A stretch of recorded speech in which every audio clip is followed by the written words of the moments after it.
This guy just enjoys a carefree noble life, eating delicious food every day and taking baths with hot maids. And he does it without even knowing where he is. Until one moment when a maid casually mentions his family name, Palacio. He instantly realizes he royally screwed up, because it turns out he ended up in the world of a game he used to play called Psychedelia. This whole world is destined to be destroyed by the 5 great sins, and he ended up in the body of the 3rd son of one of the worst noble families possible. His elder brothers are scumbags the world has never seen, and this whole family is destined to be destroyed first. Lying on the bed, he begs to return to his original life, as he sees nothing good in living comfortably only to die in 10 years. He weeps, thinking his current situation is worse than having 6 months of unpaid wages. Stuck in a fantasy world as a character with no special perks, our boy feels useless until an idea finally strikes him. Since he knows what is going to happen in the future, he realizes he might be able to change it. In order to eliminate the main causes behind the destruction, Aelon decides to reform the 5 great sins for the sake of his peaceful noble life. At present, these sins are just children. 2 months later, our protagonist had successfully rescued some orphans from a human testing center. He accomplished this with the help of Evan, a knight he hired recently. Evan reports that he has left the management of the orphanage in the hands of a girl named Utia. Our hero nods in agreement, realizing he made the right choice in picking Evan for the job, as the knight is quite skilled at handling such tasks. However, Alon struggles to show facial expressions, which leaves Evan puzzled and wondering if what he just heard was a compliment. Our boy notes to himself that he is simply unable to move his face muscles. He reflects that Evan is a rare gem in the world of psychedelia because he remained honest and loyal despite the betrayals around him, which is why our protagonist hired him as soon as he found him. Returning to the report, Evan mentions that the only reason he was sent was to save Utia. As Aelon confirms this, Evan remarks that the girl is very different. With his experience as a mercenary, the knight can tell Utia is no ordinary child. She seems quite strong, and he cannot understand why she simply accepted being locked up. He is curious why our boy didn't bring her back to the estate. Alon agrees with the sentiment, but internally he thinks it might look like he is neglecting her instead of utilizing her potential. In reality, it is part of his plan to keep her in the orphanage. Utia Bloodia is a member of a bloodline that uses power through a contract with an indescribable otherworldly being. She is destined to become the sin of wrath among the 5 great sins, eventually causing hundreds of thousands of deaths as a monster. However, Alan believes that if she grows up peacefully, she will not turn out that way. He makes an excuse for leaving her there, simply stating that it is not the right time to bring her in. This leaves Evan speechless. Our hero further adds that the matter must not be leaked, then hands over a handwritten letter for Evan to deliver to Utia. Alan wrote this to calm her down, knowing she has gone through the trauma of human experimentation. Later, after Evan leaves the estate, our protagonist reflects on the letter. While it appeared to be for comfort, he actually wrote an incantation he heard in the game dozens of times. According to the Archbishop, this can be used to befriend the Blood Clan. Our boy used this incantation in the game to try to calm down Wrath, but it failed because it was too late for her, ultimately costing him his life. Now our hero thinks that it might not be too late. He feels relaxed after removing one of the 5 destruction flags, although he finds it funny that a single sentence can make one friends with a monster. He believes the thoughts of those in the realm of fanaticism are unpredictable. In the meantime, Utia has read the letter, and the magic power she emits is overwhelming. She figures out that the person who wrote to her is Aelon, but it pisses her off that he didn't call her to his side. She emits a deadly aura and, surprisingly, uses visualization magic power,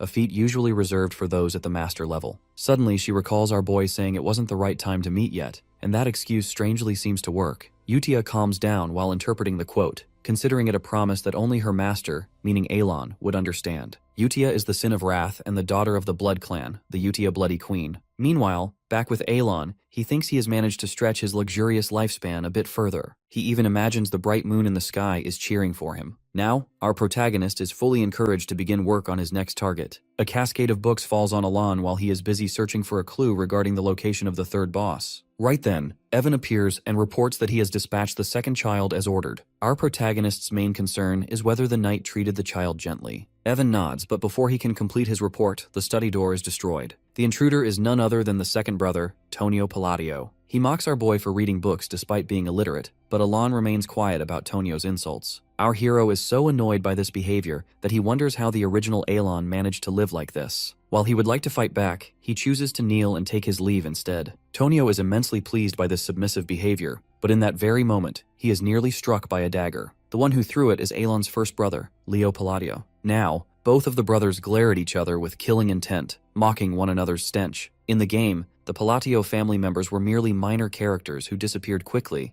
yet they possessed overwhelming power. Therefore, Alon decides not to get involved with his brothers as they fight over the position of family head. One is an underworld boss known as the Prostitution King, and the other is a drug lord running a massive cartel. As the two brothers begin fighting in the study, Alon and Evan flee the room. Our boy is determined to live a happy life as a supposedly incompetent illegitimate son. They eventually return to Alon's room, where Evan reports that the second child does not seem ordinary either. Seeing how dumb our protagonist acts, Evan is confused and wonders how someone like Alon could discover secret human markets and illegal slave trades to rescue children. To the night, our boy looks like someone who cannot even take care of himself. He considers Alon odd for sending this second child to the orphanage as well. Our hero notes to himself that these children are not just beyond ordinary, they are at a world destruction level. The Allied Kingdom consists of several nations, and the second child was found in the illegal slave market of the Kalian Kingdom. This child is the second boss of Psychedelia, Deus Macalian. After being sold as a slave and abused across various locations, he eventually became the Sin of Sloth and eliminated kingdoms in the most terrifying ways. This was the part of the game where most players were terrified by his cruelty. In reality, the Sin of Sloth is a diligent person who repays exactly what has been done to him. Therefore, our boy specifically told Evan to treat him kindly. Alon gives the same reason he gave before, that the time simply hasn't come yet, though his hand trembles as he sips his tea. Evan expected this answer, but wonders if the letter sent to Yudia was regarding this second child. Our protagonist confirms this, noting that he also added some everyday venting to build familiarity with her. Additionally, he asked her to take care of the child he was sending. At the orphanage, Deus does not play with the other kids much. Later that night, Yutia approaches him, recognizing how broken he looks. Surprisingly, she talks about that thing that left scars on Deus's body, the black goat. She unexpectedly congratulates him for being chosen by the Great Moon. As a chosen one, she advises him to feel his granted power and draw out what belongs to him. She insists that if he shows loyalty and follows only that person, he will surely get his revenge. Under the influence of her words, Deus emits a vast quantity of energy. Holding Alon's letter under the moonlight, Yutia decides to send a reply. The next day, our boy is again busy in the study searching for the third boss. Suddenly, Evan bursts in with terrible news. Alon's second brother has just died. It is quite unexpected for Tonio to die this early. Later, our protagonist attends the funeral, where shockingly, his own father is present with women on both sides. It is a total mess, and Alon finds it insane that drugs and women are present at a funeral. More importantly, he finds it weird that Tonio supposedly died from an accidental fall. He wonders if the story settings have changed, because in the game, the first brother killed the second after years of struggling for the inheritance. Now Leo is simply amused by the unexpected bonus. While Alon suspects the work of Leo or his supporters, he puts it aside to focus on the problem of the 5 great sins. Eventually 1 year passes. The succession issue has been resolved.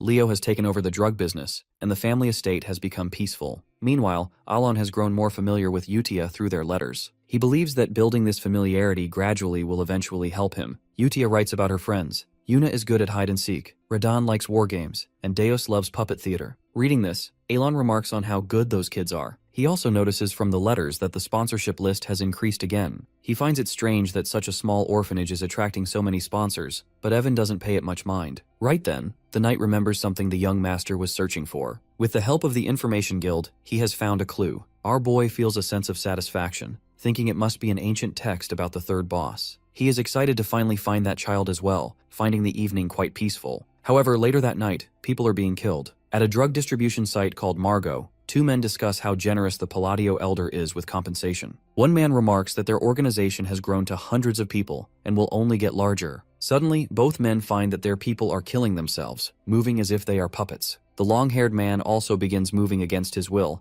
and within an instant, all the men have taken their own lives. A cloaked figure enters the scene. It is Deus, who has been accompanied by Yutia. She absolutely enjoys his puppet theater, and she notes that the sponsorship list, the list of those they have eliminated, has grown as well. Deus curiously asks if what they are doing is meaningful, but Yutia only asks if he is feeling sympathy. He shakes his head, knowing these people were grinding humans to develop drugs, yet he isn't sure how this helps his revenge. Yutia explains that this place will become the foundation for that person to return, and it cannot be shabby when they arrive. She claims this is the will of that person. With that, the 2 of them leave the scene, engraving the symbol of a blue moon on the ground, the symbol of their hero's sword. 2 years have passed since Alan and Utia began their frequent exchange of letters. Currently, Evan is struggling to find our young master within the estate, but after searching for some time, he finally locates him in the back garden. Alan appears to be practicing something in the quiet space. Evan reports that he has successfully sent the 5th child to the orphanage, news that brings our hero a sense of total bliss. Over the last year, our protagonist has successfully located the remaining 3 sins. To celebrate, Alon treats his personal night to some snacks. He reflects on how much he struggled to find the 3rd child, who was destined to become the sin of greed. Since Evan has worked so hard,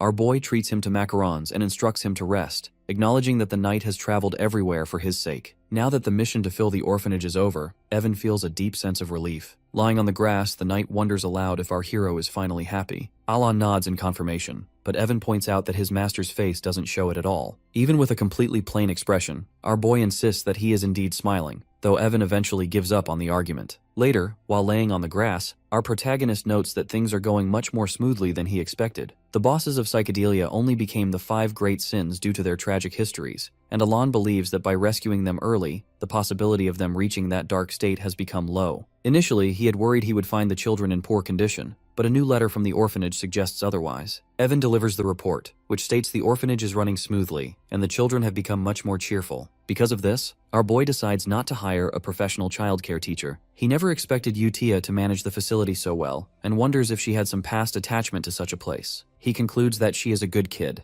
In her letter, she reassures Alon that everyone is healthy and growing well, specifically telling him not to worry about Deus anymore. It feels good for our boy to know the children are thriving, especially since their growth environment is vital to preventing the rise of the sins. However, Evan is frustrated that our protagonist hasn't actually met the children yet. Alon tries to dodge the subject because he personally has no desire to see them. While getting close to them might be beneficial, the memory of how tragic and horrific their paths were in the game makes him feel like throwing up. Even though he rescued them before their awakening, our hero remains terrified of them. Turning away, he gives a rough estimate that he might meet them in 5 years. Now that the 5 sins are gathered, Alon begins to focus on his own self-preservation. In this fantasy world, magic is essential, and luckily his current body possesses the talent for it. Suddenly, Evan mentions an organization called Blue Moon. Alon is entirely unaware of the name, but Evan explains it is a famous group that destroys criminal organizations. Our boy doesn't pay much attention, assuming that since no such group existed in the game, it will likely disappear soon. Evan adds that they also eliminate corrupt nobles, expecting his master to have heard of them, but Alon simply ignores the comment and tells the knight to sleep in the room next to him.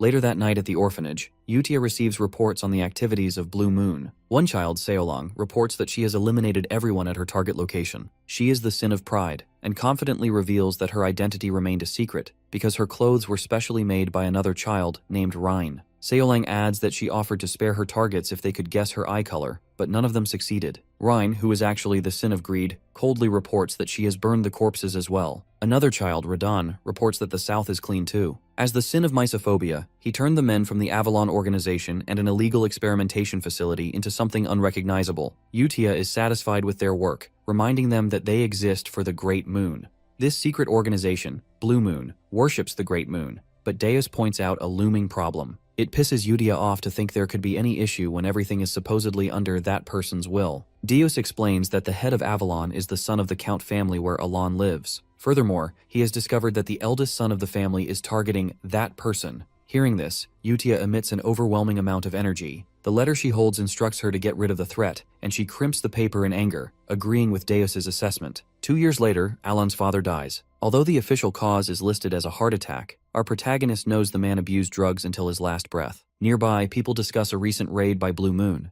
and our young master notes how concerned everyone has become regarding the group. The funeral ends in silence, with no one truly mourning the Count. Back in his room, Evan asks about their next step, since the eldest son, Leo, is set to become the family head next year. However, the knight is puzzled to see our boy packing his bags. Surprisingly, Alon wants them both to leave immediately. Evan wonders if they are fleeing the territory, but Alon explains they are heading south to Roadmill, a small village. As they depart, Leo observes them from the estate. After enjoying 3 full days in the village, they return to the estate, but only because our boy has come for the funeral of his first brother. He hadn't actually planned on returning, and he is deeply confused to see Leo die so soon. The cause of death was a sword through the heart, and there is no clue as to the identity of the murderer. When Alon tries to ask a servant for details, the man reacts with sharp fear and apologizes just for making eye contact. This behavior leaves our young master puzzled. Soon, Evan leans in and whispers, asking Alon if he is the secret mastermind who eliminated the Avalon organization overnight. Our hero is left in total shock. On the day Alon left for Roadmill in the carriage, Evan wonders why he has chosen a village instead of a city. Before answering, our boy reflects that this village is the final destination of his plan. He has saved the 5 great sins from their struggling lives and prevented the future in which the whole world is destroyed. Roadmill, on the other hand, has no connection to the original story, plus it has a Palladio villa. Our protagonist plans to live a luxurious life like a noble. However, he reveals to Evan that there is a reason for everything.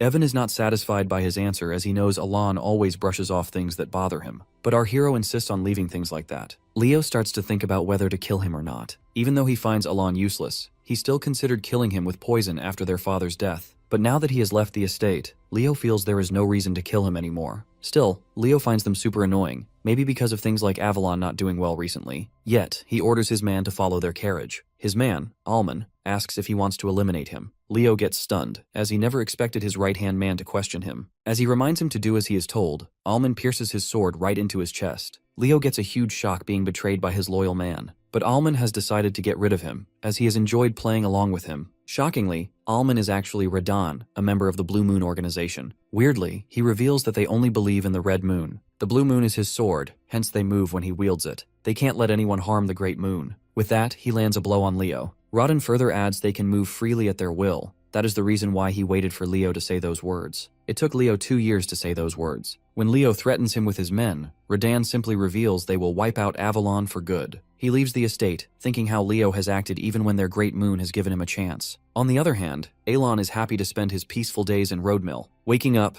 eating whenever he wants, he is now enjoying the life of a true noble. But all of his peaceful days come to an end when they receive a telegram message. Our boy freezes when he comes to know about Leo's death. That's how he turns back to the estate after 3 days. All the servants react weirdly around him. Surprisingly, the reason is that they consider him the mastermind who has destroyed Avalon. Now, Alon has fallen into some unpredictable, insane situations. Tears come out of his eyes as he wants to know how he became the mastermind. Evan points out that our protagonist is the only one who can gain the most from this. After the murder of Leo, Alon has now become the perfect heir with a perfect alibi. Now that Avalon is gone as well, there is no one left to give him a hard time. Due to these reasons, he has become the mastermind with a swordmaster level assassin working under him. Our hero is confused as ever as to how in the world someone could take down such a big underworld organization instantly. Right then, he remembers about the organization who hunts down other organizations. He is actually talking about the Blue Moon. However, Evan reveals that the Information Guild thinks it's not the Blue Moon, because they have noticed that the Blue Moon doesn't leave bodies and always leaves a mark. But the thing is, Avalon's members were killed by swords. Our young master starts to shiver, as now he knows why he has become the mastermind with a swordmaster. Our boy reflects that the Blue Moon didn't appear in the game, so such a big group can't be the culprits. But the question still remains as to who it must be. Back in the orphanage, Reen reports to Yutia that there were no traces left behind. Solong reports the same thing. Just then, Deus and Radan come in and inform them that the remaining Avalon forces were 486 men. Just according to their master, they have cut everyone in half. Yutia is quite pleased by their progress. So in just 5 days, Avalon, the massive organization in the Asteria Kingdom, was fully wiped out. Radan reports that the cleanup isn't finished yet. He has found that many more nobles are connected to Avalon, including the Altia Duchy. With that, every son gets ready to take care of the rest quietly. Yutia asks about the matter of the Information Guild. Ryan reports that they are treating this matter as unrelated to Blue Moon. Deus adds that every other guild has the same opinion and is considering this the fault of the Swordmaster. Then Yutia orders to maintain the surveillance. Plus, she wishes not to bother that person with this matter. But Deus points out that this time, that person's blood relative tried to harm him. Cutting his speech, Yutia makes it clear that this wasn't an order. As the sword of that person, they can't think on their own. According to her, the Blue Moon can only move on command, but she reminds them strictly that this person knows about everything. Therefore, she doesn't want them to disappoint that person. On the other hand, Deus doesn't get why a person like Yutia is feeling nervous over merely being found out. Everyone acknowledges her. Everything they are doing is for the Great Moon, that person. In the estate, Alon was pretty busy after the funeral. All he wanted was to live a relaxing life using his money. Due to the death of Leo, he has earned a lot of resentment, although Leo's death was supposed to be 6 years later. After the death of his brothers, all the family work has been piled up on him as the heir. Soon, a group of employees comes into his office holding books and scripts. Our protagonist gets frustrated as he wonders why they are working so hard. He reflects that they were all lazy and took shortcuts when the Count was here. After the vassals put their materials on his desks, they start to fear as they observe his cold expression. They wonder if he is angry. Therefore, in order to not lose their lives, they decide to work even harder. Alan understands that they are fearing him because of the rumor. He wishes for them to take care of their own things themselves. Later, our hero is busy in his combat training, but Evan is super confused as he wonders how he has reached the second year in just 2 years of self-study. He has typical headaches about 4 years of training to reach the second year, for magic cannot be used at all unless one is born with the gift. Our boy brushes it off as he makes a simple comment about being somewhat talented, although deep down, he knows that he's been practicing so hard for self-defense because he was super anxious. The technique he is learning now needs precise mana control. He doesn't want it to be half-baked. Furthermore, he never imagined using magic in a fantasy world. Initially, he was excited. He thought there would be no danger once his plan was complete. But as survival became a real concern to him, he came to realize that his mana hole is quite small. As a result, nothing seems to be working out for him. The mana hole one is born with is like an athlete's body type, fixed from birth. On the contrary, our young master's mana hole is super small. Now sitting beside his personal knight, he thinks about a way when everything else fails. Meanwhile, Evan informs him about a dance invitation for him. Our boy gets a bit confused about the sudden invitation to a dance party. Later, both of them, all dressed up, arrive at the dance party. Alan is already feeling tired. This is actually a regular ball for networking among nobles in the southern region of the Asteria Kingdom. As our protagonist is becoming a count soon, he is all determined to build some connections. He believes that networking with nobles is important for his peaceful future. But to his surprise, every noble begins to run away from him as soon as he approaches them. Evan barely controls his laugh, but still wants him not to get upset. But Alan already expected this much. Then he signals Evan to wait for him until he comes back. As he walks away, he reflects that he already expected to be ignored for lacking dignity. Then he notes that unlike the time of his illustrious great-grandfather, the current Palatio is the black sheep of the East. However, our hero didn't come to the party without any plan. He has planned to use his social skills he has secretly practiced to turn the situation in his favor. He grabs a glass of wine and points out how its taste is unique. A lady nearby looks at him. Our boy praises the wine even more. Even though he believes he is smiling gently, in reality, he is making a creepy smile. The nearby lady runs away to her father in order to prepare the wine right away. But Alan didn't want her to do that. Meanwhile, all the people around him talk about how he threatened her to forcibly take a limited edition specialty wine. Evan again struggles to stop his laugh. Later, Evan counts how much stuff he has received. It includes 1 fine horse from Paldean, Fenian citrus tea, Valanda crafted metal, and Malentino specialty wine. But Alan only feels dejected. He has found out that the Palladio family is more famous than he thought. Plus, since everyone believes he has killed his own brothers, they avoid him as much as they can. Getting frustrated from all of these thoughts, he starts to take some fresh air. Unexpectedly, a red-haired lady seems to be interested in our boy. Our protagonist is now standing on the balcony, as he is in his deep thoughts. Suddenly, someone speaks from behind as they wish to speak with him for a moment. He wonders who this person is. Suddenly, a girl named Loria, daughter of the Altia ducal house, comes forward. Looks like our boy knows about this family. He recalls that the Altia family is one of the 3 great villains of psychedelia, the black sheep of the north. Plus, he knows that anyone who speaks to him would not be ordinary. But the thing is, he doesn't remember Loria at all, because he never saw her in the game. Without wasting another second, Loria demands him to support her as she claims she will be assassinated soon. Loria explains that she has received her father's affection, and until now, was protected as the daughter of his mistress. But now, as her father, the Duke of Altia, has fallen ill, her sisters have planned to kill her. Now our protagonist gets the whole picture. The thing is, she was already dead when the game began. Even though she begs him to support her, he refuses straightforwardly. She then even offers him half of House Altia if he helps her. Still, Aelin doesn't seem interested in helping her. Deep down, he admits she is in a painful situation, but he also doesn't want to involve himself in the trouble of others because it is already hard keeping himself alive. Furthermore, he doesn't have those powers the rumors say he has, so he cannot help her. But our hero gives up as he sees her hopeless face. Therefore, to cheer her up, he mentions she will get something good in the future. He comes back to the ballroom. Unexpectedly, Deus and Rhine are observing everything from the shadows. They learn that Altia has approached the Great Moon. Deus thinks of informing the Red Moon that something is about to happen to that person. However, Rhine believes it isn't necessary. According to the information they have collected, Loria is the only one from her family who is not connected with Avalon, meaning she is not the target of Radon. Deus considers this good news, as all the other Altias will be taken care of sooner or later. Rhine then reminds him that their job is to focus on cutting off the information flow, because they don't want that person to know about the Avalon incident. Back in the party, Aelon feels like he has some kind of barrier around him as people are not engaging with him. Right then, a red-haired lady greets him. Our boy thinks that this is the opportunity for him to finally get friendly with nobles. Therefore, he greets her back. But seeing how shady she is makes him frustrated.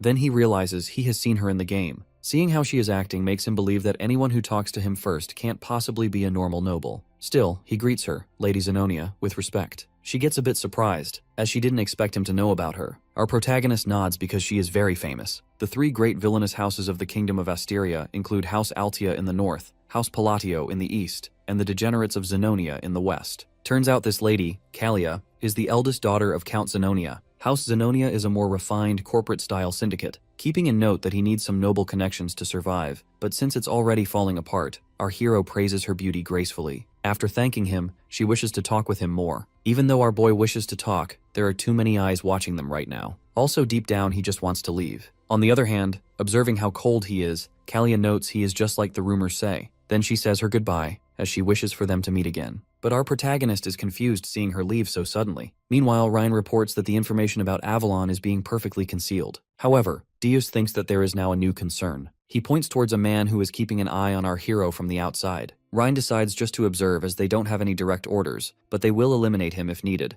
On some other day, Evan is confused to see the canyon, which is emitting a dark aura, along with Alon. Evan is puzzled to see how dark it looks from the inside even in broad daylight. On the other hand, our boy feels accomplished on finally finding it. As they head inside, Evan hopes for this not to be a fake one as well. But our young master reassures him, saying it's the real deal this time. Our protagonist internally thinks that it was easy to find in the game. Actually, the reason he came all the way here is because of the labyrinth in the south. The Labyrinth of Whispers requires one to solve the riddles in 8 chambers to earn a valuable artifact as a reward. Even now, our boy remembers the whole walkthrough. They reach the front of a huge door, which is basically the labyrinth entrance. Even though our hero visited this place in the game a number of times, now he is feeling much different. Evan remarks that the display looks like someone has built this by hand. However, he is more curious to know how our boy knew about this. Unexpectedly, Alon reveals that he used to come here often. Evan grows confused. Then our protagonist smiles slyly as he mentions he was just joking. Inside, they see a number of dragon-like creatures flying, which are being smashed by 2 giant hands. The thing is, they will be smashed as well if they don't get a riddle right. But Alon is acting pretty calmly, which makes Evan stunned. Even though they have been together for 4 years, Evan still hasn't figured him out. Furthermore, all of the missions they have done till now are not related to each other at all. He doesn't know how in the world his master knows everything about this place, even when he has never left his home.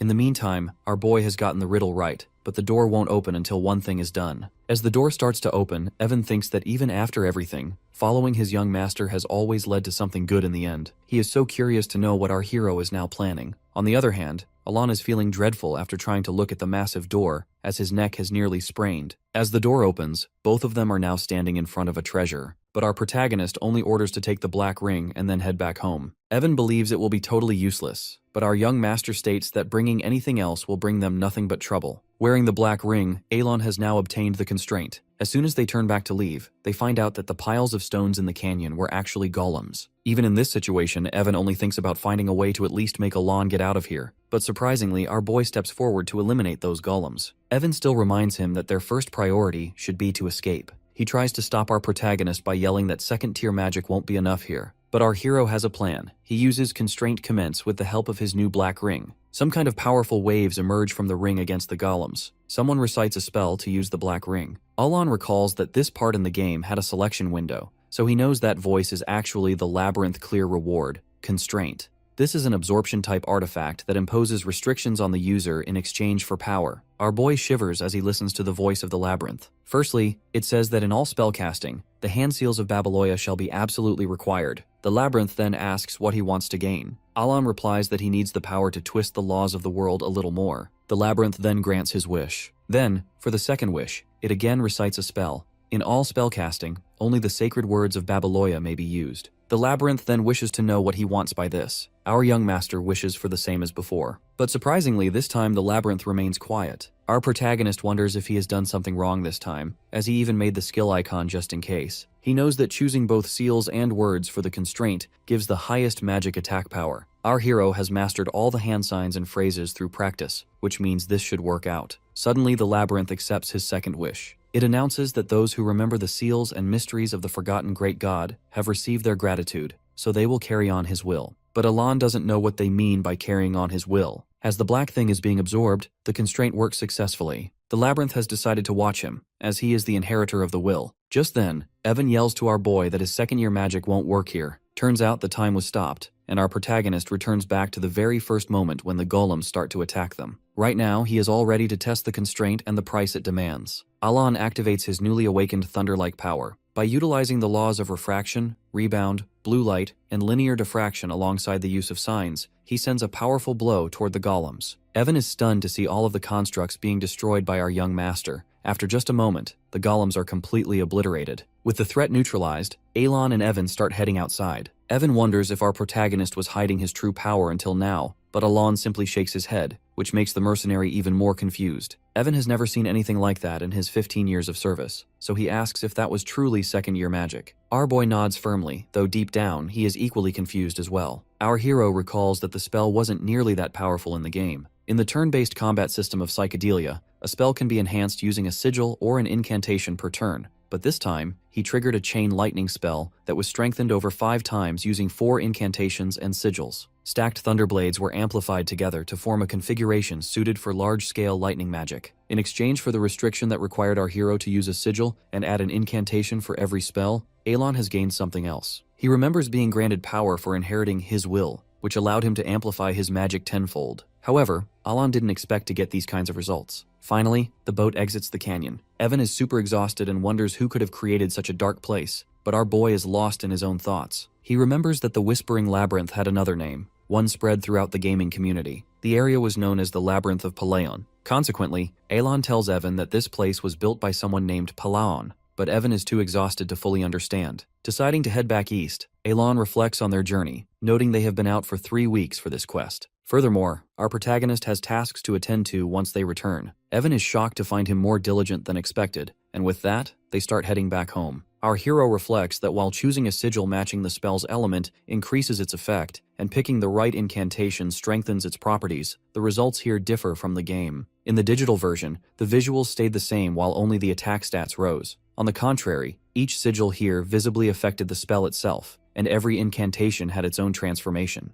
Even if it is just a magic technique, Alon wonders if his mana control is exceptional enough to perceive those changes. He decides to test this theory once his mana recovers, feeling fully satisfied by the results in the end. Evan and Alon reach their horses to begin their return, unaware they are being observed from behind by Rhine. She returns to the canyon entrance and recites spells as the markings illuminate the walls. Soon, words appear stating that for a friend who would be left alone, the Swordmaster Palaon stood his ground. Rhine recalls that this man countered the invasion of the Black Ones and defeated Alakolika, the devourer of his subjects' hearts. This is the Radiant Emperor, the Great Palaon. Rhine is aware of this history because she was born under a great mission within the ancient library. The thing is, she overheard Alon when he mentioned the place was built by Palaon. Rhine notes how much the boy is different from the version of him recorded in history, signaling that something is extraordinary. Additionally, the Great Moon itself once called Palaon a friend worthy of reverence. Yet the incantation our hero whispered doesn't even exist in the records of the ancient library. She simply cannot understand his identity. With that, she steps out of the canyon, delighted to know that everything the Red Moon said was true. She feels a bit ashamed for just following orders when Deus arrives. Unexpectedly, Deus did not manage to obtain the required information because the man he was after has been eliminated. Rhine decides to report this for proper handling. Later that night at the Zenonia Count's house, Kalia realizes that the rumors regarding Alon were true indeed. His gaze was cold and unfeeling, and she recalls him calling her famous. She agrees with that assessment, as Count Zenonia is both powerful and renowned,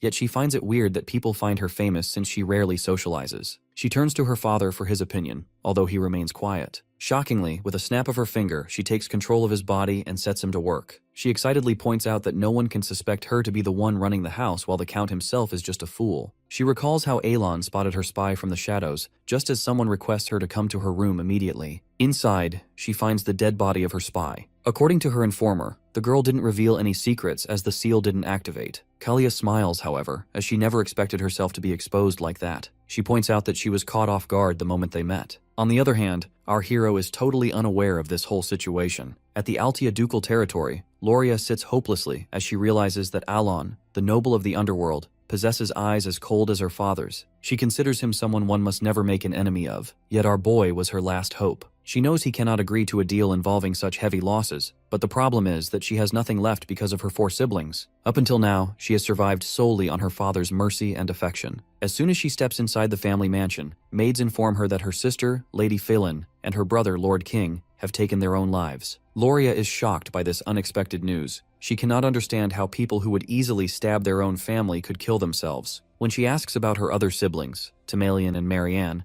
the maids soon discover that the two have ended each other's lives inside a room. Chaos spreads through the estate as no one understands exactly what is happening. In the meantime, Radon quietly retreats from the estate, as he is the one behind the carnage. While the maids run in a panic, Loria recalls our protagonist saying that luck would be coming her way. She now takes him for someone who hides his true identity, waiting for the right opportunity to seize power as the true shadow behind the Count's house. Her body trembles as she realizes the true meaning behind his words. Right after this incident, Loria becomes the heir of the Altia Duchy. She shivers with regret for making a deal with our hero, a man she now views as a demon, but she reminds herself that she cannot betray him now. Having seen the end of those who crossed him, she decides to move forward without looking back. 2 months later, Elon receives a delivery from Duke Altia. Unexpectedly, the Duke has sent him Cernak's wine, an incredibly expensive gift where each bottle costs several thousand gold. Our hero finds a note inside and discovers it is actually from Loria, not the Duke himself. He wonders why she sent this to him, though he also feels a bit guilty for not helping her during their last encounter. According to the messenger from Altia, the gift was personally prepared and ordered to be delivered by hand. Alon is stunned as he realizes that Loria has officially become the Duke of Altia. In her office, Loria stretches after working non-stop for 2 whole months. Following the death of her father from illness, she ascended to the title during the succession ceremony. While her siblings' deaths were sudden, she managed to avoid all suspicion. All of this followed her participation in the ball, by which time her secret organization had already been wiped out by her siblings. After losing everything, she was horrified, but she now believes that Elon, who turned down her offer initially, took control of everything from behind the scenes. She feels stressed wondering how far our boy has planned. To avoid burdening him, she didn't even inform him of her father's death. She assumes his plan requires Altia's cooperation, which is why he helped her. After becoming the Duke, she unified all the organizations under Altia, yet she still feels she cannot compare to the power our protagonist has been concealing. She suspects our hero needs something else from her and wonders what she could possibly offer that a tycoon of the underworld like Palladio doesn't already have. She concludes it must be the renown of the Altia name. Consequently, she decides to focus on her duties, hoping her noble benefactor will be pleased by her gift when he eventually contacts her. Back in Alon's office, the Altia representative takes his leave. Our boy is in shock, unable to process her sudden rise to power. He feels as though something strange is happening. 5 years have now passed since he started living in the fantasy game. Evan approaches him, calling him young master, before correcting himself to count. Although Alon is not officially a count yet, he has been permitted to use the title since the new year. Internally, he feels gloomy because becoming a count was never part of his plan, but he decides that once he gets used to it, he can start enjoying the perks of nobility. Right then, he receives a letter from Utia. Despite the passage of time, they still have no information regarding the assassin who killed Leo. Evan wonders if the goal is to take revenge, but after considering how his presence has already caused small differences in the game's timeline, our hero reveals he simply wants to be prepared for the worst. Evan teases him for finally acting like a count, and Alon starts reading the letter. Utia informs him that everything is going smoothly and that everyone is fully absorbed in their hobbies. The report notes that Deus has become professional in puppet plays. Seolang enjoys playing games with friends. Ryan is immersed in her research, and Radan has taken up gardening. For Alon, these monthly letters from the orphanage have become a warm, familiar routine. He is happy to watch them grow while sponsoring them, even though he has never seen their faces. When he asks about their ages, Evan answers that they have reached the age to step into society as adults. Our boy feels a bit disappointed that they've grown so fast, but he accepts the truth and decides to let them go. Evan is puzzled, as he assumed those kids were rescued for a specific purpose, but our protagonist wants them to choose their own futures. He believes that since he ensured they won't awaken as sins, they will be fine on their own. In the game, each boss battle featured narration revealing their unique traits. Utia had a talent for faith, Deus for the sword, Ryan for research, Seolang for combat, and Radan for leadership. He believes that if he places them in the right positions, they will have bright futures. As he prepares to write to them, he decides to give each a gift. It takes our hero the whole day to finish the letters, which Evan then takes away to deliver. Alon hopes for those 5 children to take these messages and step out into the world. Later, at the orphanage, each of the 5 sins receives a personal letter. Some react with excitement, while others become very serious. All 5 children have grown up, and each of them receives a letter of their own. Instead of viewing these as mere correspondence, they treat them as formal directives. Before reading the new instructions, Utia decides to review the older letters first. Seolang gets incredibly excited to read the messages that were previously only seen by Utia, and soon, everyone is poring over the old documents. To the others, the letters don't seem like directive sheets.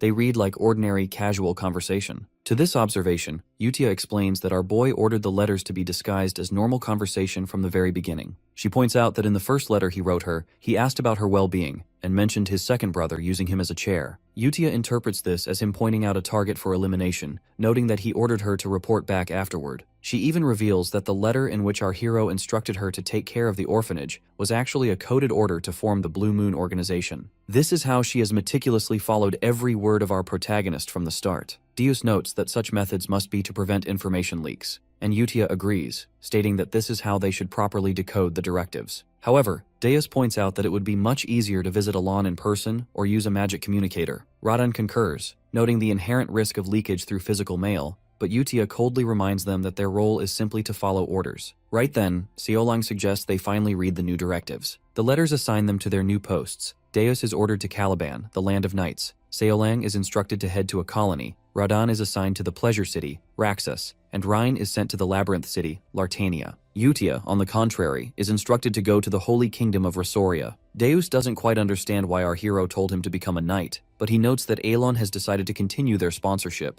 Furthermore, the location of their individual gifts is written in each letter. Consequently, they all decide to head out instantly, with Yutia reminding them never to expose the name of the Blue Moon. 2 months pass as Alon continues researching magic and techniques. He asks Evan about the assassins who killed Leo, but Evan hasn't found any leads from the Information Guild. Our boy reflects on how much the game settings have changed since he interfered to rescue the 5 great sins. Loria, who should have died, has instead become the Duchess of Altia and is rapidly building up her underworld power. Suddenly, Alon orders Evan to stop the investigation into the assassins, believing he shouldn't involve himself further. In the game's setting, it is nearly impossible to evade the Information Guild's network. He begins to shiver, realizing he shouldn't bother with unforeseen situations that might lead to his death. He decides not to approach secret organizations, as they only react when harmed, and instructs Evan to drop the matter entirely. Right then, Evan reports that Deus has been knighted in Caliban. 3 months later, Evan adds that Deus has already created his own knight order. Alon is stunned, as that implies Deus has reached an expert level despite not being a knight for very long. Evan also mentions that the 5th Master Knight is expected to appear within 10 years,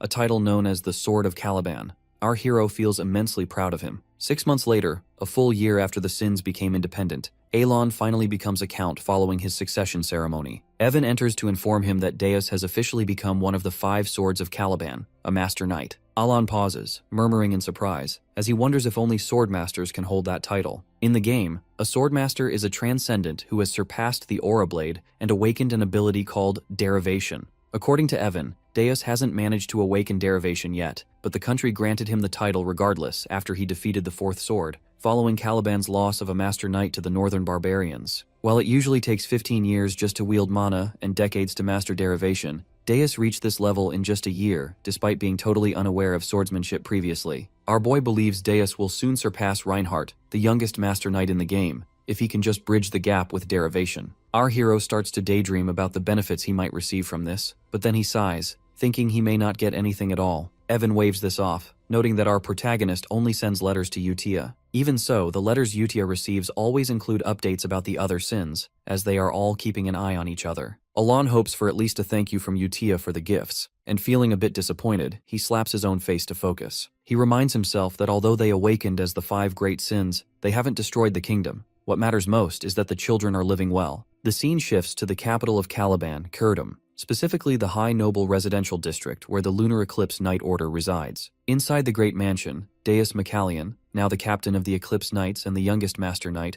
observes his sister from a window. They wave at each other. Even after a year, Deus finds the memory of his transition embarrassing. He had lost everything to the Black Ones, leaving him with nothing but uncontrollable hatred. The Great Moon, Alon, saving his life hadn't been enough to earn his loyalty initially. However, the promise that he could eventually take revenge himself kept him loyal to the Blue Moon. Working for the organization was dangerous, but he didn't care about his safety, completing missions for years to pave a path toward his enemies. Finally, he received his first personal directive. Our hero provided the location of a gift in a small southern inn at Regat 10. Though Deus didn't care for gifts, he went anyway. To his surprise, he found his long-lost younger sister at that inn. He had thought he lost everything, but through Alon, he found a sister as precious as life itself. Deus finds his sister, whom he had long believed was dead. Her name is Shilly, and as they later sit to enjoy tea together, he asks what happened after they were parted. Shilly explains that after their separation, she was taken away by them. She waited in the darkness for a very long time, and just as her turn came to be killed, she was fortunately rescued. A few years later, she was on the verge of being sold at a slave market when someone again cleared all obstacles to save her. That savior was Evan. Since that incident, Shilly has received continuous medicine and support. She even received a letter from our protagonist, who assured her that she needn't worry about her brother because both of them were safe under the name of Palatio. Deus is stunned to see Alan's name, as he never expected the man to expose his true identity. He wonders how his sister could know of the Great Moon,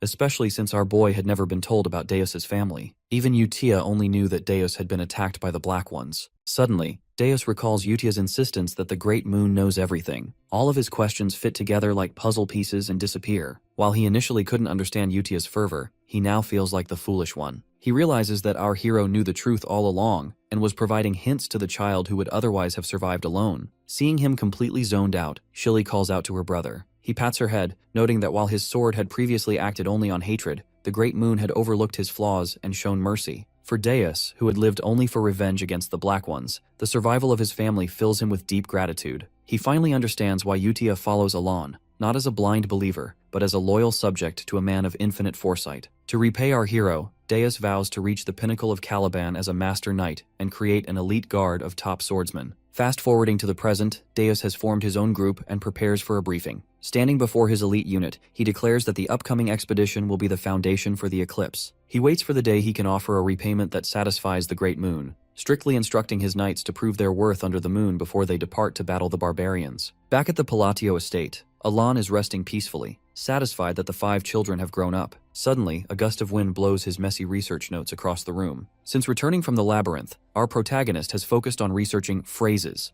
After organizing his results, he notes that refraction enhances the imperfection of completed spells to expand their area of effect. Repulsion alters the form of the projectile, causing it to transfer, while blue light enhances parallel magic like lightning. Linear diffraction, on the other hand, grants penetration for critical hits. Our hero has also established strict rules for these phrases. One must not use unfitting terms, phrases cannot be repeated, and he is limited to 4 arcs. Due to his mana capacity, he can only use this magic once a day. Since the phrases and beasts of Babylonia were a forgotten concept in the original game, he had to research the mechanics himself. To test 2 months of experiments, Alan unleashes his Thunderlight magic. By removing the central point of the gathered magical sphere, he creates an electrical shock through imbalance. Even his seemingly weak magic gains purpose as he chants fixation, compression, collapse, fleeting full bloom. A massive amount of magical power is unleashed. Observing the destruction, our boy concludes that the order of the phrases is vital, remembering how he failed when he attempted to use collapse first. Suddenly, someone yells from behind in disbelief. It is Kalia, who stands with her butler in absolute shock. They refer to his power as Origin, a unique magic supposedly reserved only for 7th Circle mages. Alan is stunned by the comparison, as 7th Circle mages occupy the very top of the magical hierarchy. Kalia and her butler wait in the reception room of the Paltio family, having arrived with 2 distinct purposes. First, the butler carries a card capable of dealing terrible damage to Zenonia. Additionally, Kalia wanted to confirm Alan's true intentions and sense the magic that swallowed Palladio, while also gauging the strength of the organization protecting him. To her surprise, however, she finds her butler shivering in fear. Despite being Bianchel, a 5th-rank mage who was expelled from the Mage Tower for human experiments and is capable of eliminating an entire battalion with ease, the man is trembling. He has remained arrogant even toward Kalia over the years she supported him, but now, he is visibly shaken. Just then, our protagonist enters the room and coldly inquires about their business. Kalia offers an apology for the sudden visit, explaining that she ended up wandering around while trying to find him. Alan then clarifies that he did not use an origin. By his own estimation, he would only be around the 2nd rank. He adds that magic doesn't have an actual function, internally reflecting that his magic serves neither for defense nor attack. However, both Kalia and Bianchel interpret his words as a sign that he simply doesn't want them to expose his power to others. Stuttering in fear, Bianchel admits he must have been wrong. Alan feels a sense of relief and directly asks again about their reason for visiting. Kalia explains that they were on another business trip and happened to be nearby, so they decided to pay their respects, implying there is no specific motive. Our hero then mentions that he needs to attend to his work and cannot spare much more time. Kalia gets up, thanking Alan for granting them even a brief moment. Before they depart, he suggests she pay a visit to Duke Altia if she wants someone to talk to, as he believes the 2 of them will get along quite well. Taking this to heart, she makes a plan to visit the Duke. As our boy and Evan see them off, Evan notes that Zenonia, a ruined Western family, has come to visit them. Alan has no idea why, but he is feeling under the weather. He worries that if rumors of him using an origin are exposed, those struggling for power will inevitably come after him. As our protagonist turns to go back inside, he believes that Zenonia would never truly approach Altia, as both are rivals in the underworld. All Alon wishes is for them to never return. Inside the carriage, Kalia asks Biankel if that power was an origin. The butler shakes his head, and while still trembling, explains that an origin is magic that draws its own laws upon the canvas of absolute, immutable principles. However, what he saw through his observation eye was that the Count's magic canvas was being torn apart. This means Alon was testing the absolute principles themselves. Bianchel observed him fixing lightning in place, wrapping and collapsing the laws, yet still manifesting the spell. This is a miracle that defies reason, and the butler suspects this was actually the work of a forgotten great god. His head hurts as he reminds himself to stop thinking further, for such thoughts are dangerous. Having earned praise for pursuing ancient knowledge and researching the magic of the Forgotten Era, he concludes that they should never oppose Count Paltio or make an enemy of him. Kalia sighs, realizing there was no point in trying to discern his intentions. Recalling his suggestion to visit Duke Altea, she believes she has already become one of Alon's pawns. 2 years pass since the 5 children were sent off on their own, and our hero asks for any new information regarding them. While he receives no direct news about the children, he unexpectedly learns that Zenonia County and the Altea Ducal House have formed an alliance. This news drops like a heavy weight on our boy, as he never expected the 2 pillars of the underworld to unite. Furthermore, their alliance appears proper on the surface under the underworld accord. Alon panics, believing that even after raising those little sinners, this shadow alliance will surely cause the Asteria kingdom to collapse. He cannot believe Kalia took his words so seriously that day, but he tries to shrug it aside, thinking it must be temporary. Nevertheless, he decides to prepare just in case and immediately starts writing to Kalia. He wants to apologize if he seemed blunt, inarticulate, or cold during their meeting. He then orders Evan to deliver the message. Later, our protagonist reads a letter from Utia and finds no information regarding Radan and Seolong. He wonders if Seolong has died, thinking that if they had followed his instructions and found the gift, they could have become a warrior's symbol worthy of even a Baba Yaga. In the game, there was an item called the Sacred Beast of the Golden Mane Tribe.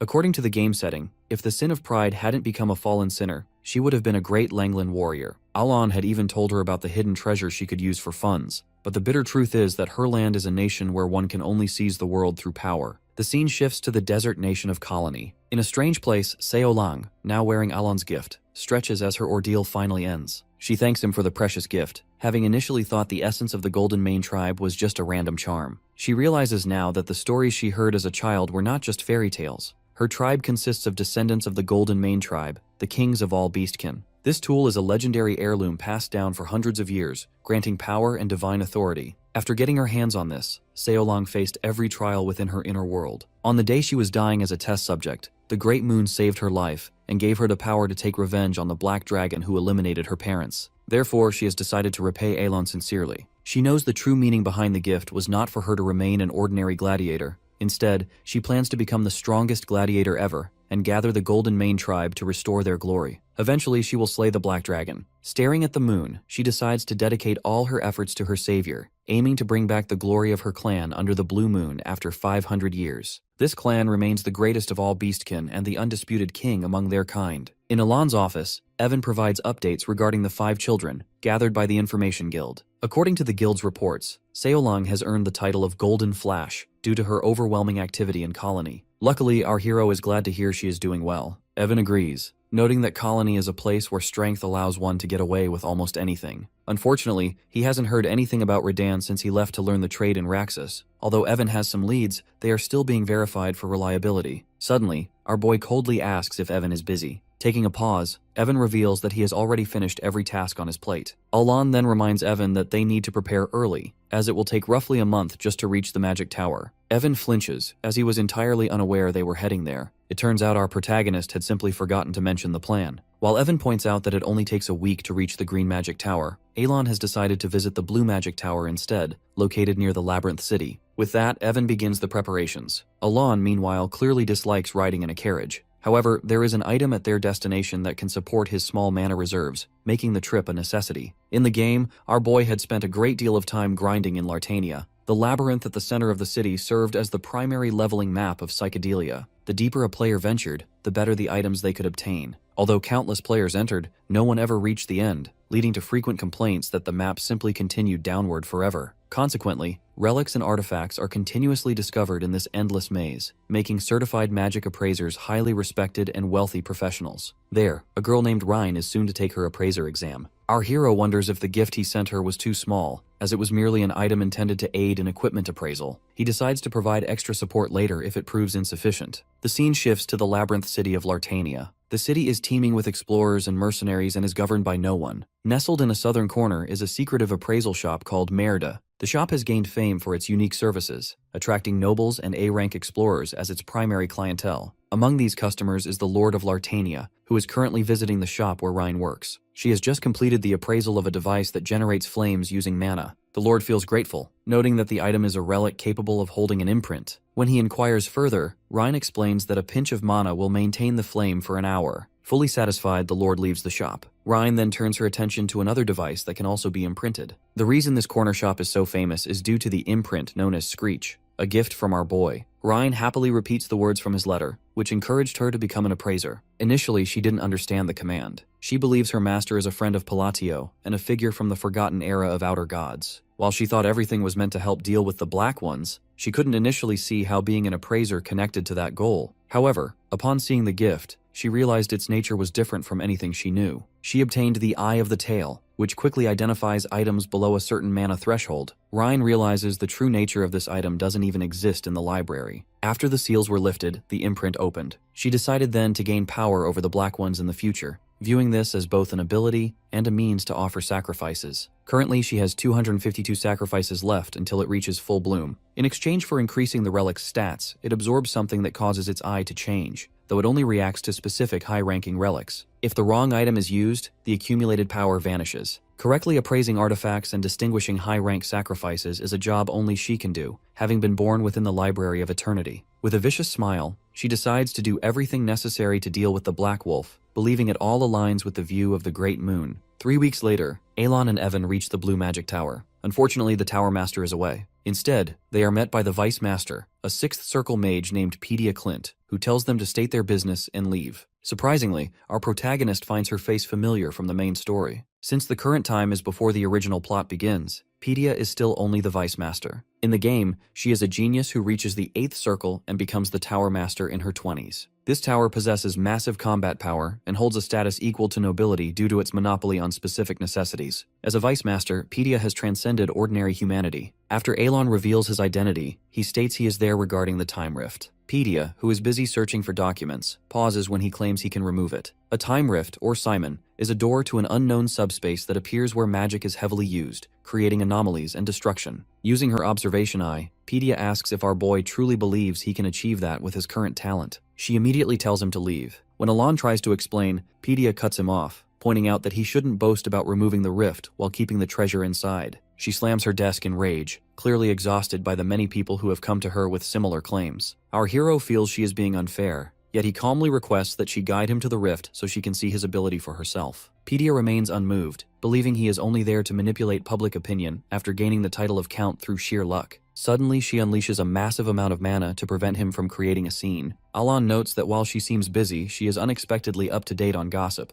and surprisingly scary. Even though he is frightened, he feels desperate. He goes straight to her with a deal. If he fails to remove the rift, he will sign over his entire fortune to her. Seeing that she still isn't backing off, he offers to swear a mana oath. This condition interests her, and later, she shows him the way. She reminds our protagonist one last time that if he fails, everything he owns belongs to her. As he steps toward the rift, Pedia wonders if he is a mastermind or just a lucky man. She smirks, concluding he must be a lucky fool for coming here without knowing his place, especially since she noted his mana is barely at the 2nd Circle level. She believes he can do nothing. Meanwhile, Alon recalls that one usually doesn't have to work this hard to close a rift. They typically spit out an artifact and disappear naturally within 3 months. Because of this, research on them had stopped. However, this specific rift has been causing trouble for over 2 years. Standing before the anomaly, Pedia again tells him to back off if he is incapable. She notices he is preparing to use his bare hand rather than a staff. Deep down, she knows ancient magic tomes describe this as a primitive method, and she tries to stop him from doing something so reckless. But our hero only concentrates on his work. Within a moment, Pedia's body refuses to move. In fact, everything around her has stopped. Looking through her observation eye, she unexpectedly sees a massive red eye looming right above Alon.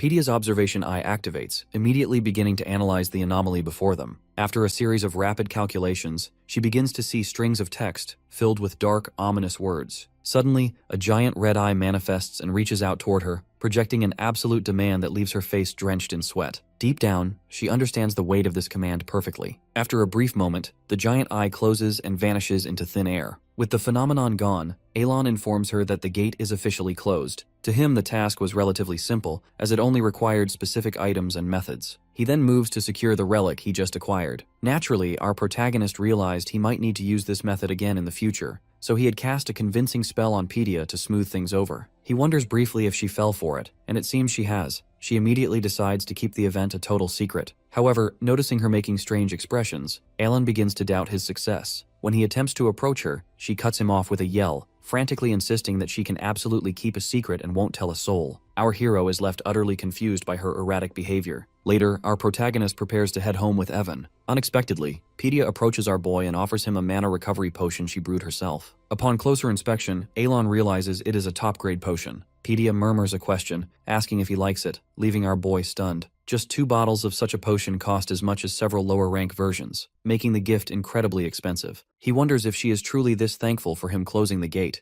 but in reality, she is only trying to please him because she is keeping a secret of her own. She panics and offers to sign a mana oath to prove her discretion. Alon cannot fathom why she would take an oath over something so trivial, but before he can clarify the situation, she takes the oath immediately. Seeing her reaction, our hero concludes that she simply doesn't want to clear up the misunderstanding. Regardless, our hero has successfully acquired the relic he wanted from the Blue Magic Tower, along with 5 bottles of potion and a binding oath. Inside the carriage, Evan points out that while the relic was difficult to obtain, it looks far more basic than he expected. Alon remains quiet, only revealing that he absolutely needed it. The item is actually the Seal of the Unholy One, a bracelet with a gem designed to absorb and store mana from the atmosphere. It seems to be working perfectly. Although its storage capacity isn't massive, it is more than enough to fill our hero's mana hole. Comparing his limited mana to the support item, he reminds himself that his path is one of magical research and self-preservation, not frontline combat. Still, his thoughts shift back to Pedia, as he remains unsure when exactly she developed her misunderstanding. When they were departing, Alan tried to explain that he was only a second circle mage, but she merely gave him a thumbs up and nodded, seemingly agreeing with everything he said. Reflecting on this now, our boy realizes her reaction was strangely similar to Kalia's. He feels a lingering sense of unease,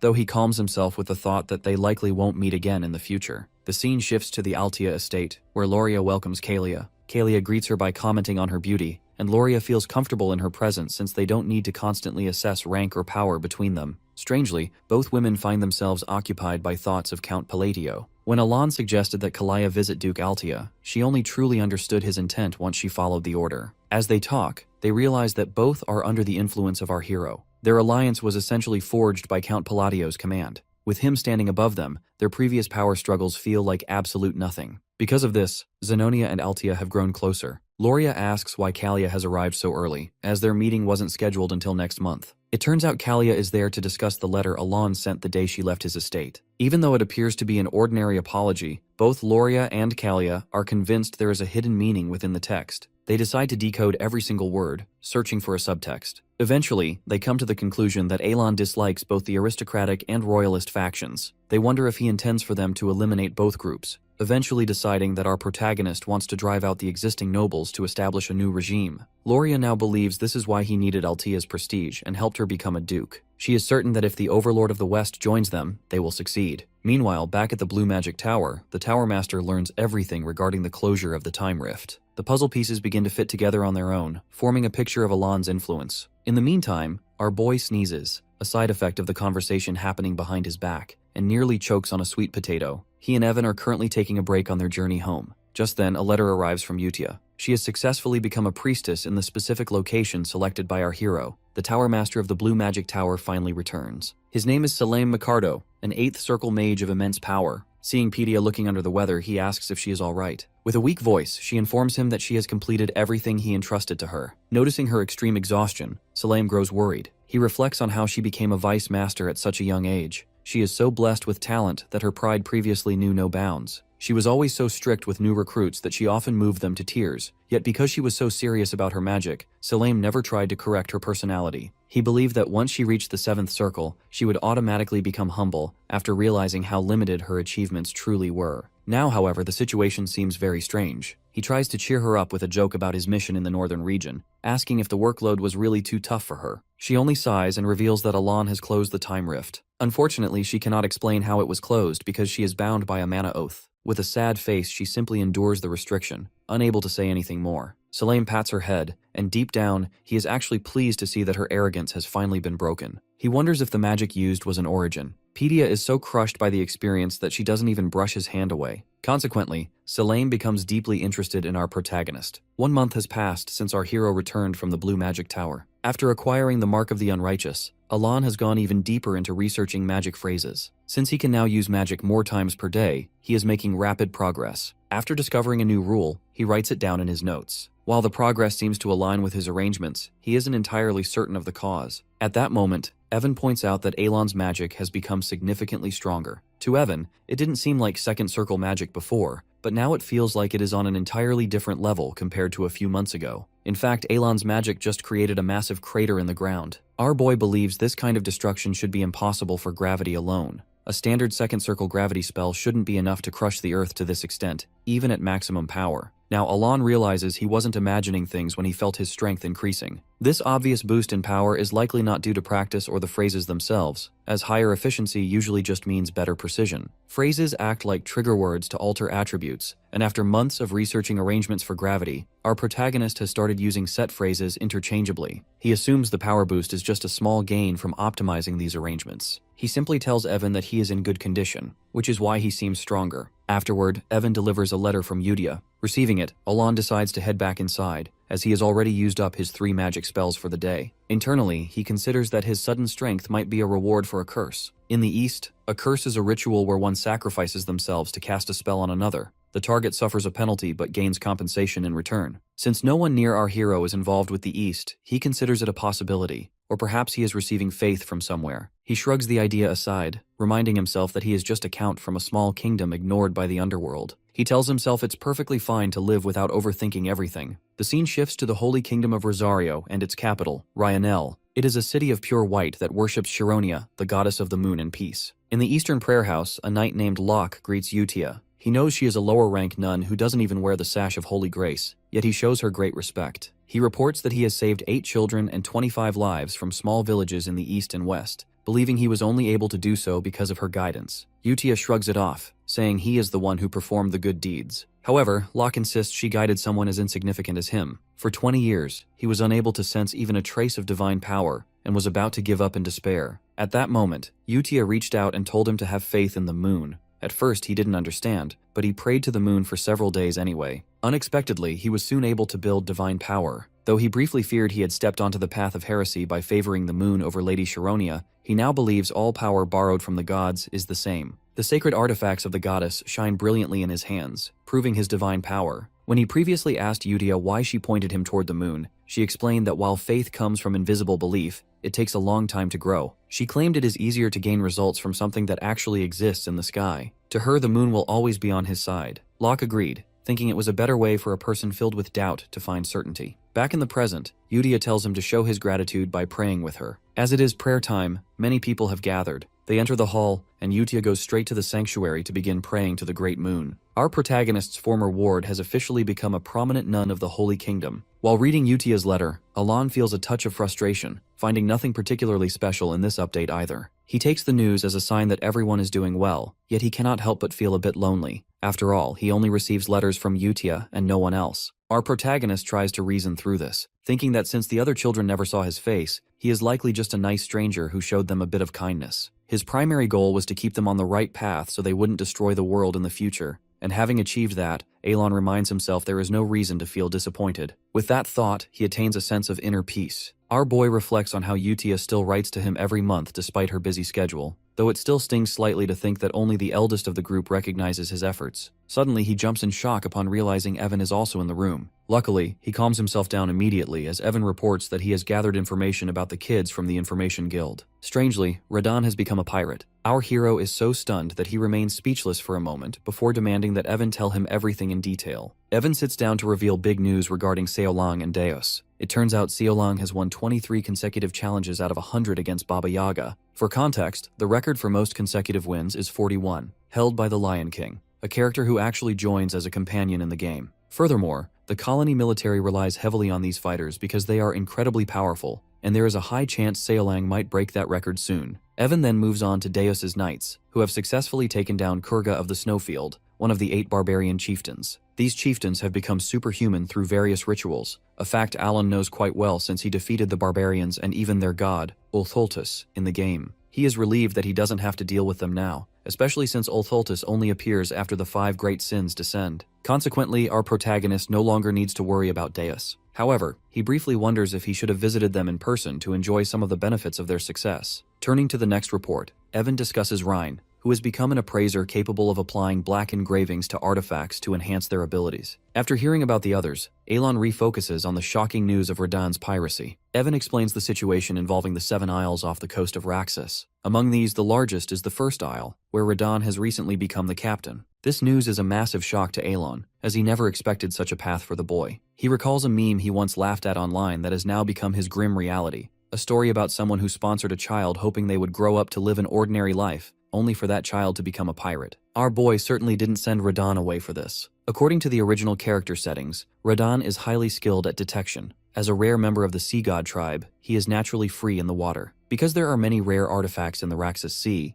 our hero had recommended he become a treasure hunter, and even gave him a gift to assist with detection. While Evan is quite happy to see Radahn becoming a big shot, Alon is stressing out. He wonders how the boy managed to take out the captain of the First Isle, considering all the captains are superhuman and the pirates of the 7 Isles have never lost a sea battle. He speculates that Radahn might have collected the best relics from the old era. In the game, Alon spent a great deal of time on the treasure hunter minigame to upgrade his own gear, so he assumes Radahn must have climbed the ranks using superior equipment. Still, for Alon, it is difficult to accept a son becoming a pirate. Meanwhile, in the maritime city of Raxus, at the heart of the Principality of Korkia, the First Isle stands as the largest of the 7 pirate paradises. Its former captain has been eliminated by a man supposedly blessed by the Heavenly King through sacrificial offerings, the great pirate Crimson Slayer, Radahn. Despite his new title, Radahn remains confused about the Great Moon. Initially, he considered the man a kind soul. Radahn would have died as a test subject if he hadn't met Utia and awakened his powers. To be honest, he wanted to follow Utia, which is why he followed the Blue Moon.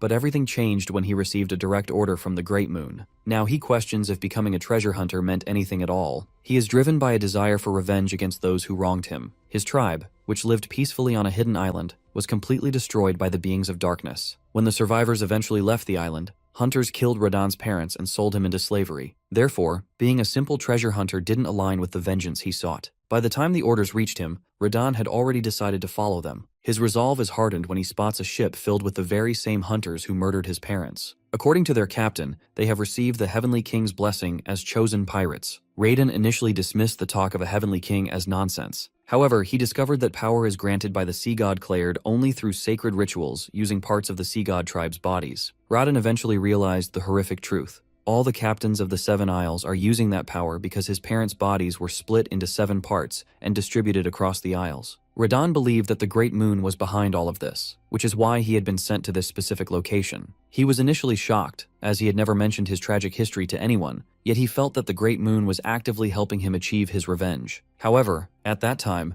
Radahn felt he was not strong enough to stand against the superhumans who possessed the power of the Sea God. Right then, he realized there had to be a reason for the gift he had received. He came to believe that the Great Moon had planned everything, paving a pathway for his vengeance. Shortly after, he started practicing with the gift, the Goggles of Amrita. Through this device, Radahn was able to find artifacts hidden deep in the ocean. The items he recovered were powerful enough to compensate for his lack of natural strength. After coming out of the ocean with a vast collection of artifacts, he considered himself a fool for merely feeling grateful. Since the Great Moon had kept his promise, he had not only placed Radahn's targets before him, but had also provided the power necessary to strike them down. At that point, the boy finally understood every order written in the letter. Radahn concluded that the Great Moon wished for him to exact his revenge and take control of the 7 Isles. He called Utia, telling her that everything was for the Great Moon. Those words, which once meant nothing, were now glowing with trust in his heart. 3 months later, autumn finally arrives. This season marks the time for Asteria's biennial Grand Social Assembly. Alan is set to participate in the assembly because attendance is mandatory once every 4 years. But our hero is clearly hating the idea. Soon, the carriages of the Krild and Edorn families join him as planned. It is currently the norm for nobles to travel in large groups to avoid trouble with bandits. While staying at an inn that evening, Alon is surprisingly questioned by other nobles about why he has only one guard.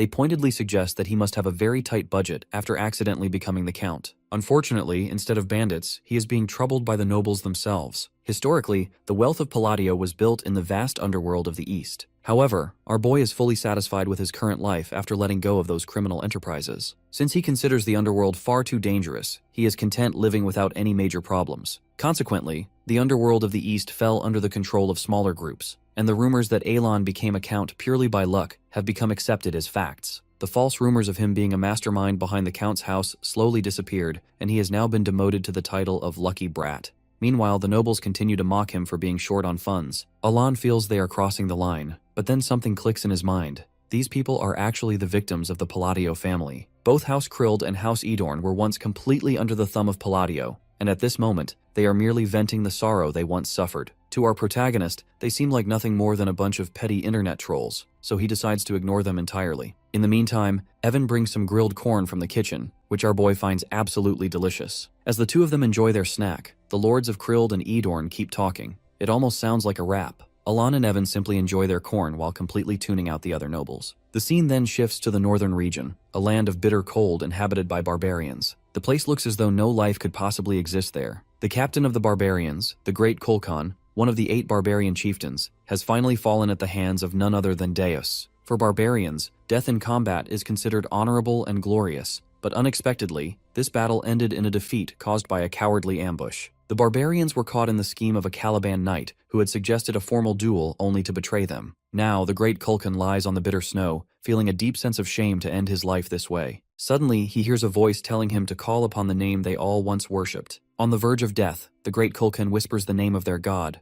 Ulthultus. Surprisingly, his body starts to move again at the mention of his deity. He seeks help by calling out the name once more. Ulthultus hears him loud and clear, and the god decides to fulfill his desire. The journey of the nobles continued to the social venue. The mockery didn't stop even after the other family joined with their carriages. But Alon just ignored it, because not feeding the trolls is just basic gamer etiquette. They came out at night. But both our boy and Evan fully ignored the mocking words. This only makes those two nobles nothing but frustrated. Both of them discuss that Elon really doesn't have any additional escort forces. We have checked with an artifact and have found nothing. Therefore, this made them believe that the rumors about him being a poor noble are actually true. Consequently, they now plan to execute an underworld expansion plan. This way, they will finally test the astronomical money and power through the underworld for themselves. They decide to teach our protagonist a lesson after taking the backside. Their plan is to show our hero how scary this world actually is. Just then, they discover something terrifying as they scream for their lives. It turns out they have been surrounded by monsters. All the knights and mages get active. With some kind of lightning spell, a mage exposes the army of goblins, which is completely armed. Unfortunately, if they are in a very high number, they can easily eliminate everyone present there. The thing is, these goblins have already taken down the Watchers and came inside, but something seems different. The bodies of goblins are covered with some kind of stones. Their build is entirely different, plus they are infused with mana, which unfortunately means that their physical ability is completely different from what the knights know. Soon those goblins start to attack, as the ground beneath them gets fully destroyed. Night after night falls in the hands of goblins. Fortunately, someone uses the 3rd circle spell, Rock Wall, and 2nd circle shield. It is none other than our boy, Elon. He has taken a step forward, as he uses the phrases he has practiced till now. As a result, most of the goblins get caught up inside a giant magic orb that flies from the ground. With the next phrase, vacuum, the orb starts emitting rocks which fall on the goblins. Everyone watching him gets shocked, but our protagonist reminds them to pay attention to the battle. Soon, the remaining goblins charge forward. Therefore, the knights and mages start countering them. Our hero also doesn't stop and uses magic to take down the goblins. Evan also assists him. The battle continues from night to the next morning. In the end, humans are victorious, but everyone wonders about Elon's power. On the other hand, he has turned pale because he has just saved himself from dying. Even though his daily spell count has gone up, it's still only 3 or 4. In the middle of the fight, his mana hole completely went empty, and he became just a normal person. Even with Evan, losing the ability to protect himself was terrifying. Seeing him shivering, Evan gets worried if he really is fine, but our boy insists he is. At first he was planning to go alone because everyone was so noisy, but it's a good thing that he has traveled with the nobles. Putting that aside, he points out that Amethyst is the biggest problem. He wonders why did a descent happen. Back in the game, divine descent is a strange phenomenon that occurs when an outer lord tries to descend. That causes affected monsters to become stronger and more vicious. Our protagonist wonders if this should be happening or not. The outer lords, who should only appear after the 5 great sins awake and the world gets destroyed, have started to come down to this land. Our boy gets a headache as he can't think of a reason for this because the kids haven't awakened as the 5 great sins. Therefore, he decides to gather more information for resolution. If things continue this way, Alon will consider himself dead. Finally, all the nobles arrive at the Rotogray ducal family estate. Our count feels nauseated after the long journey. With that, the curtain of the grand social has risen. Inside the ballroom, Alon notes how everything there is made of gold, making it the perfect venue for a grand social. Evan adds that their goal is simply to show off their wealth. Seeing Duke Rotogray walking nearby, our boy decides not to involve himself with other nobles as he personally dislikes such interactions. Unexpectedly, Krild and Edorn reach out to our protagonist. They weirdly ask him to spare them some time. Surprisingly, they offer him the highest quality goods made from their territory. Plus, they also offer him a chest of coins to support him for his territory. Seeing them acting like this confuses our hero. However, his presence is actually cold, and both lords begin to shiver. They clearly regret messing with him. To understand this, we go back to the time after the battle with the goblins. Lords Krild and Edorn were trembling after seeing the magic power of Alon. Out of nowhere, they had borrowed a mage from Baron Alman. That mage was actually a third circle mage hired by Baron Alman to show off his wealth. Both lords then asked her about the magic which Alon unleashed in the battle. She straightforwardly stated that his magic actually surpassed her own. This made the lords think that our boy can actually use a third circle or even above. They concluded that he is hiding his true power and hence doesn't need any guards. Now in the present, both nobles are trying to save their lives by bribing him. Then they immediately bow down to beg for his mercy. But Alon only stands there in confusion. He doesn't even know what they have misunderstood. He is forgiving, but this time, as they have crossed the line, he decides to handle this by himself. Therefore, he turns on his cold mode. Both lords are trembling in fear, considering themselves dead. Later, Alon sends Evan to the Information Guild to get more information from the nobles. Soon, our protagonist spots 2 nobles having a secret conversation. Hence, he enhances his hearing with mana to hear their conversation. They are basically discussing the alliance of Duke Altia and Count Zenonia. Other than that, there is nothing special they are discussing. Considering Altia and Zenonia do not have a healthy relationship,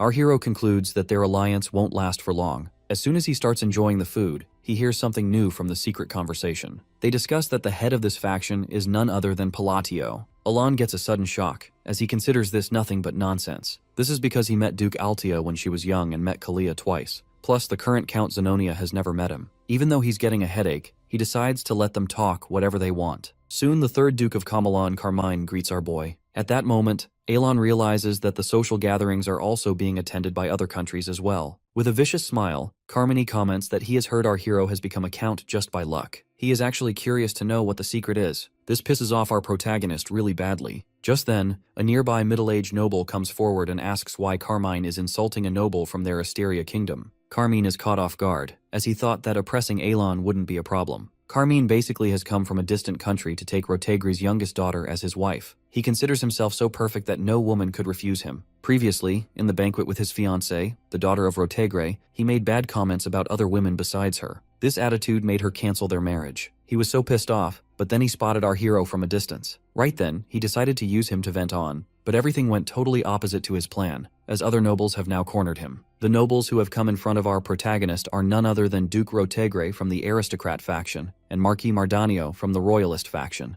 Both of them ask if Carmine is looking down on the Asteria kingdom. A figure from the center of the moderate faction also comes in to handle the situation. Alon fully knows about these 2 figures who are the central axis of the Asteria kingdom. Carmine tries to deny it. Soon he admits his mistake, but then Marquis Mardanio whispers in his ears that he has belittled Alon. Meanwhile, our hero observes them quietly, but this scene was so familiar to him. Right then, Carmine apologizes repeatedly, but the 3 nobles want him to say something other than an apology. This makes our boy remember painful memories from military service. Soon, Carmine apologizes for his rudeness as he runs away. Then those 3 nobles turn towards our protagonist as they were worried if he's fine or not. On the other hand, he hears a secret conversation of 2 nobles who believe that the rumors must be true as key figures are approaching him. They think that once Altia and Zenonia enter politics, Palladio will become strong and give them power. Our hero is super tired hearing about these rumors. If it continues like this, the situation can become troublesome for him. But then he lets them talk as they are just baseless rumors. Both Duke Rotegri and Marquis Mardanio start talking with our boy.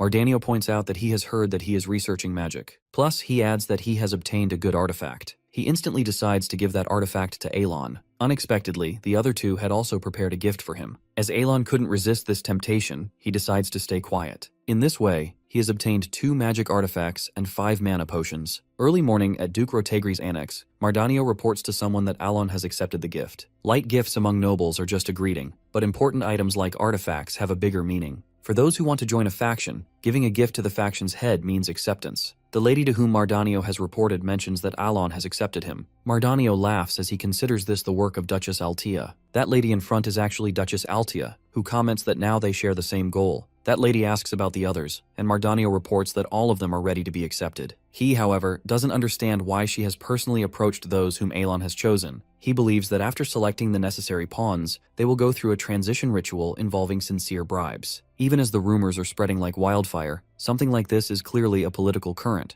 Therefore, he decides to use this opportunity as well. On the other hand, Loria is truly satisfied by the progress as she decides to move to their next step. Fast forward to the 4th day of the banquet, and Alon keeps on receiving gifts unexpectedly. Our protagonist believes that people are reacting this way due to the false rumors suggesting he has a great relationship with Altea and Zenonia. Despite this, he can't resist the temptation to accept more and more gifts. Suddenly, Evan approaches him from behind, which scares the hell out of him. After evening, our hero gets to know that an outer god has already descended in the northern region. According to Evan, Caliban is in great shock, and they predict that Amethyst has a connection to the outer god. Plus, he has also found out about the person our hero is looking for. That person is in a village in northern Ashutalon. Right then, Alan decides to go straight to Caliban. Even when Evan asks for details, our boy doesn't give any specifics, deciding instead to explain it later on the journey. He orders Evan to start preparations. Evan leaves, but our boy is getting a headache as he hoped this would not happen. In the game, outer gods are way too dangerous. The problem is that there is no information regarding which outer god will descend or perform a divine descent. That is the reason why our protagonist was gathering information,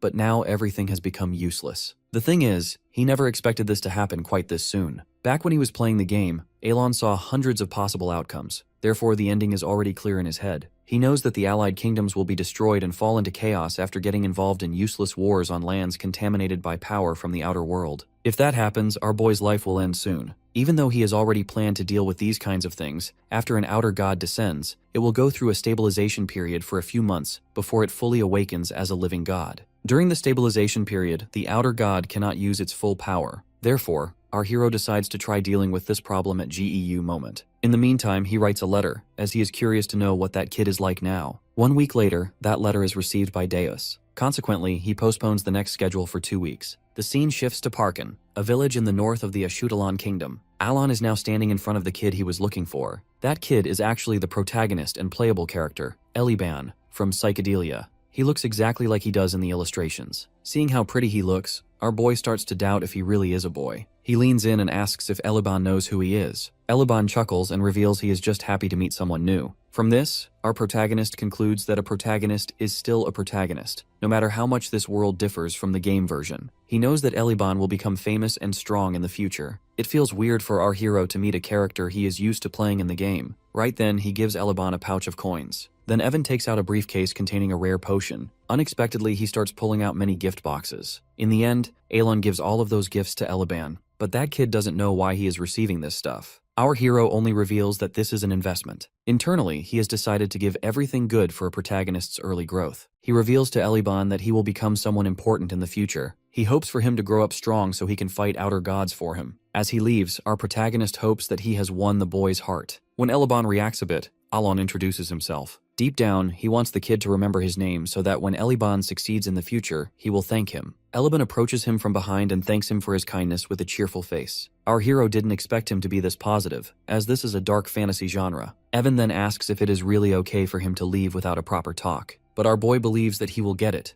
as he is a quick-witted kid. At the moment, our hero thinks that his life is at risk, and he doesn't have time to slowly build a relationship with the character. He can't tell Evan that he has set the protagonist on auto-hunt mode. Right then, Evan remarks that Eliban seems to have talent. He has observed that his mana is dense and swirling around him. It feels like he is also wearing artifacts. Alon agrees with him, but he knows that Eliban initially was just an ordinary person before going on adventures. He thinks that this could be another unexpected butterfly effect, different from the game, especially since he is the protagonist. As our boy only wants to focus on his lazy life plan, he tells Evan that Eliban is strong, and that is why he is investing in him. Furthermore, Eliban is one of the few good-hearted people in this dark fantasy world, so our protagonist doesn't need to worry about anything. Just then, Alon asks Evan if Deus would even want to meet him. He reflects that he has never even visited his own orphanage simply because he was too scared. He never thought things would turn out this way. Evan makes a comment that at least those children who were supported by him want to see him face to face. 10 days later, Alon reaches the capital of Caliban, Kurdum. Many carriages gather in front of Kurdum's north gate, waiting to enter. Inside one carriage, Evan yawns, feeling truly exhausted. Alon comments that long journeys are taxing. Holding an antique pendant, our boy reflects on how they traveled to many places to prepare themselves for the fight against the outer god. Furthermore, he has brought many gifts for Deus, wondering if the man will like them. Evan reminds him that their carriage is about to reach the checkpost, then steps out briefly to explain that an ID check is enough to pass the capital checkpoint. Inside, Alon feels grateful to find things moving quickly here. Soon Evan comes back to report a problem. Alon learns that they have been asked to step aside, even though they finished the ID check. Alon eventually comes out, supported by someone from ahead. It is a knight named Varan, a direct disciple of the Fourth Sword, Master Knight Piola. However, our boy doesn't recognize the name Piola, so he gets irritated and asks with a cold face why he has brought knights along. Varan starts coming close, explaining that his friend in the Ashudalan kingdom contacted him saying he was inconvenienced. Alon doesn't remember anything, but then suddenly recalls Carmine. Varan confidently mentions that Alon has gotten himself on his friend's bad side. In a flashback, Carmine contacted Varan through a magic orb, cursing our protagonist. He told Varan that Alon is heading to Caliban, asking him to cripple him. Back in the present, Varan mentions that he owes Carmine a big favor, therefore he wants to make a show of it. With that, Varan and his underlings surround Alon and Evan. Alon reflects that Carmine ran away after picking a fight. Meanwhile, Varan offers to let them go if they hand over all of their expensive gear. He steps forward and points his blade toward our hero, demanding compliance. Internally, Varan feels good, believing he has nothing to lose. He assumes that our protagonist is from the Asteria kingdom, which has very little voice in the alliance, and also considers him a poor noble with no connections in Caliban. Meanwhile, our boy is clearly annoyed by those two little birds working together and starts gathering energy in his hand. In the meantime, Varan is ready to launch his attack, without fear, believing that his master will take care of everything in the end. But before he can land his blow, someone comes in and grabs him by his neck, prompting him to scream loudly. He gets lifted up by his neck, struggling while wondering who that person is. Alon is also stunned to see the new arrival. It is Deus, who asks Varan coldly what he is trying to do with his benefactor. Unfortunately, Varan didn't know that Deus won the duel against Kurga of the Snowfields. Then Deus strikes his face forcefully, causing him to fall to the ground. After that, Deus grabs him by his head as he tells him to stop. Varan also didn't know that Count Palladio earned the title Swordless. Being grabbed by his head, Varan begs Deus to stop. Furthermore, he didn't know that Count Palladio is the benefactor of Master Knight Deus Macallion. Taking full control of Varan, Deus threatens the underlings that if they dare to move, it will be pretty bad for them. After that, he starts beating up Varan and slams him into a nearby tree. Nearby, our boy is stunned to see the current Deus. But Deus is furious, continuing to beat Varan, stating that he should be grateful that he is in a situation where he can't kill him. Still, he doesn't stop, landing another powerful blow. Varan's face is now fully swollen, but Deus continues beating him up. From behind, Evan remarks that he is beating Varan really badly. However, our hero is in his own thoughts as he keeps on thinking about Deus calling him his benefactor. Our boy had been expecting to be treated like a father, not a benefactor. Seeing how skillful Deus has become, Alon feels proud of him, reflecting that he has grown up to be such a fine young man. While covering his face, he says that this is how it feels like to see a son well raised, as he feels like a proud father. Meanwhile, Evan reminds him to see that his son is beating someone up. But Alon feels good thinking that his son would go that far for his father even in a foreign country, finding his son so sweet. But seeing how much he has beaten up Varan to a pulp makes him realize that this is a bit too much. He remembers that Deus was one of the 5 great sins. After that, Deus turns to approach him. Unexpectedly, he bows to Alon. With a totally different attitude, he announces that he will escort him. Somewhere in a cold climate, defeated warriors are being burned. Nearby, a knight stands holding his flag high, announcing that one of the 8 chiefs, Kulkan the Great, and his clan have been eliminated.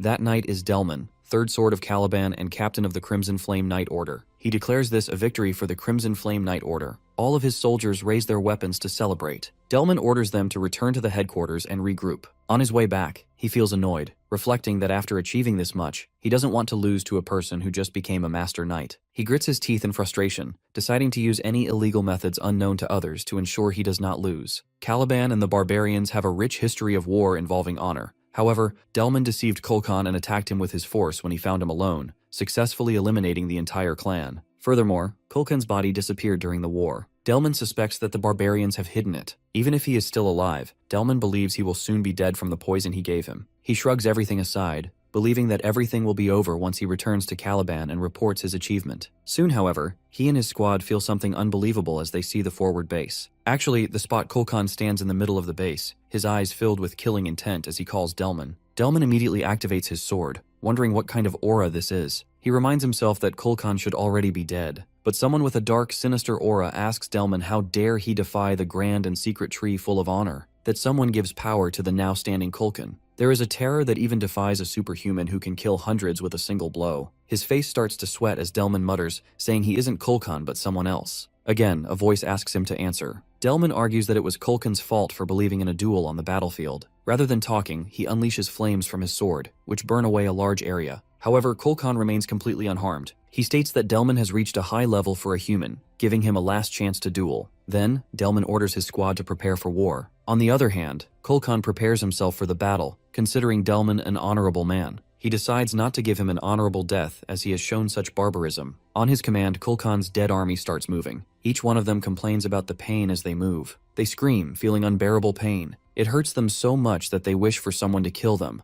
begging repeatedly for someone to just kill them. Within an instant, Kulkan succeeds in wounding Delman with just a bare hand. Delman screams in pain. On the other hand, Kulkan destroys the ground beneath them, which makes Delman's knights fly into the sky. With just one powerful kick, Kulkan eliminates all the flying knights, and the blood starts pouring like rain. After that, Kulkan faces Delman. He instantly pierces his hand right through Delman's body. Delman doesn't understand what he is trying to do. Soon, he collapses on the ground as he feels an unbearable amount of pain. Kulkan reflects that everyone in this place is barbaric, which is created from the dead whose deaths weren't acknowledged. As the undead soldiers face the soldiers of Delman, Kulkan announces that this is the Bloody Colosseum. Then, the god of barbarians, Ulutus, father of duels, personally grants them an honorable death. Then need to prove that he is not barbaric through a duel. The scene shifts back to the entrance of Caliban, where Deus requests Alon to let him escort him. Seeing him bow, every knight gets stunned. The thing is, Deus the Swordless's pride has reached the sky. He even beat the hell out of the second prince who insulted his sister, and yet, no one said anything to Deus. Furthermore, he won't be courteous to anyone except the king. That is the reason why the public is shocked to see him bow to a count from a different country. Seeing him bow in front of our boy, people start to think who exactly this Count Palladio is. Deus tells Alon and Evan to step inside his luxurious carriage. Seeing it, Aelin reflects internally that it will attract a lot of attention. Meanwhile, Evan decides to follow them with the transport carriage. Later, Alon finally arrives at Deus's mansion. Alon is stunned to learn that he lives in such a big mansion. Stepping inside and then following Deus, our hero feels suffocation in silence, which makes him wonder if Deus is feeling uncomfortable with him. Letting out a sigh, Alon decides to get straight to the point because he believes that is the best way to show his respect and consideration. Eventually, they enter a room. At the entrance, our boy straightforwardly describes that he is here because he has a request for him. The word request makes Deus stunned. As Alon confirms, Deus feels warm as this is a request, not an order. Seeing him acting a bit different, Alon asks if there is something wrong about that, internally stressing out, wondering if Deus is thinking he is shameless. But Deus tells him to wait, as he wants them to continue their discussion after sitting down. Deus makes him sit on a separate chair, which makes our protagonist wonder if the host shouldn't sit in the highest chair. Internally, he likes it because it feels like he is treating him like a father. Clearing his throat, Alon reveals he actually has a request for him, and he knows that it might trouble him. The thing is, he's heading to the north, so he asks if he will accompany him. Without listening to his full request, Deus agrees without complaint. Alon stares at him unbelievably, as he didn't expect him to agree that fast. Deus calmly says that he was about to prepare for an expedition to the north as well. Learning this, Alon feels lucky. Then he reveals his second request, the most difficult one. He wants Deus to let him borrow the Ring of the Mad One from Caliban's treasure vault. A soldier informs the vice captain that he has just returned from the escort mission. The vice captain praises him for his work, though internally, he knows the soldier did very little since the captain went on this mission himself. Deus's sister, Siley, beams as she hears about the escort mission, thinking her brother must have a very important guest. In a flashback, Deus ordered the vice captain to delay the northern schedule by 2 weeks. When the officer asked for a reason, Deus happily mentioned that his benefactor would be here soon. Back in the present, the vice captain reflects that he has never seen his captain make such an expression before. While thinking, he mentions that Count Palatio from the Asteria kingdom has just arrived,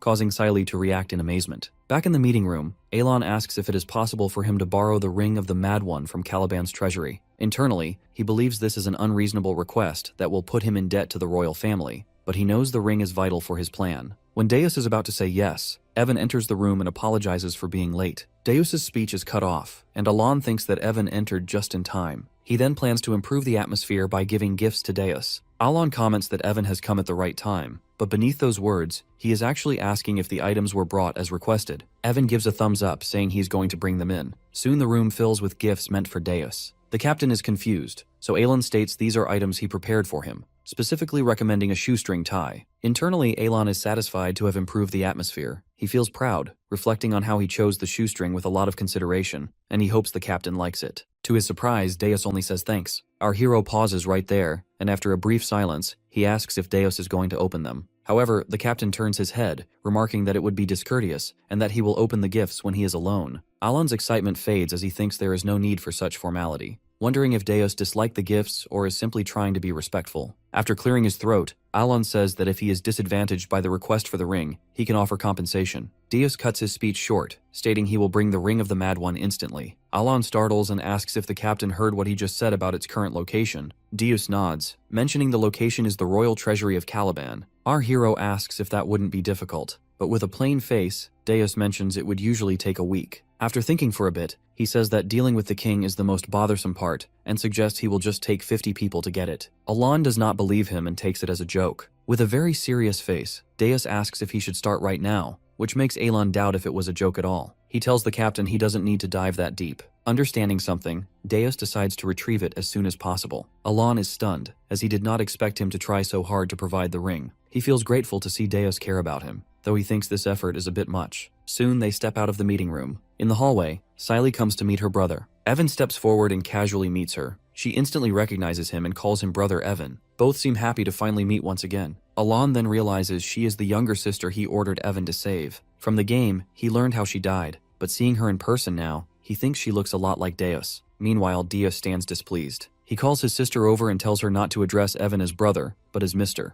Alon never expected him to act like that, even though the captain has a sense of loss regarding his family. On the other hand, Evan is in great shock at being called Mr. He thinks Deus cherishes her more than he thought, picturing the captain as being super protective of his sister. In the middle of this, Alon comes to understand why Deus is so nice to him. It is because he saved Siley. He never thought of it this way, as he was always focused on the fact that he had prevented Deus from becoming the sin. He feels touched, wondering if Deus is going to help him with anything at this point, but he immediately rejects that idea. Then Siley turns to our hero and recognizes him as Count Palladio. Alon confirms his identity. She mentions she heard he ordered Evan to save her, but Alon casually says he only did what he needed to do. Internally, he reflects that if she had died, her brother would have become a proper villain. He even made sure the two of them met at the right time so things would go smoothly. Holding her brother's hand, Siley sincerely thanks Alon for saving her life. Our hero is stunned, thinking that even if his intentions were different, receiving gratitude feels great. Eventually, the protagonist stays at the mansion for a few days. A day later, Deus comes into Alon's room and presents him with the ring. While taking his tea, Alon is stunned that it has been only one day. He wonders how the captain brought it back so quickly. Right then, Evan steps in and desperately calls for our hero. He informs Alon that he has just heard something very odd. When Alon asks about it, Evan mentions that Deus made a ruckus at the palace demanding the ring. The second prince was nitpicking him and received a couple of slaps from Deus in return. The scene shifts, and after 3 days of preparation, Alon goes on the northern expedition with the Solar Eclipse Knights. 2 weeks later, from the forward outpost on Caliban's northern border, he hears terrible news of a night squad being eliminated in the northern battlefield by Kulkun.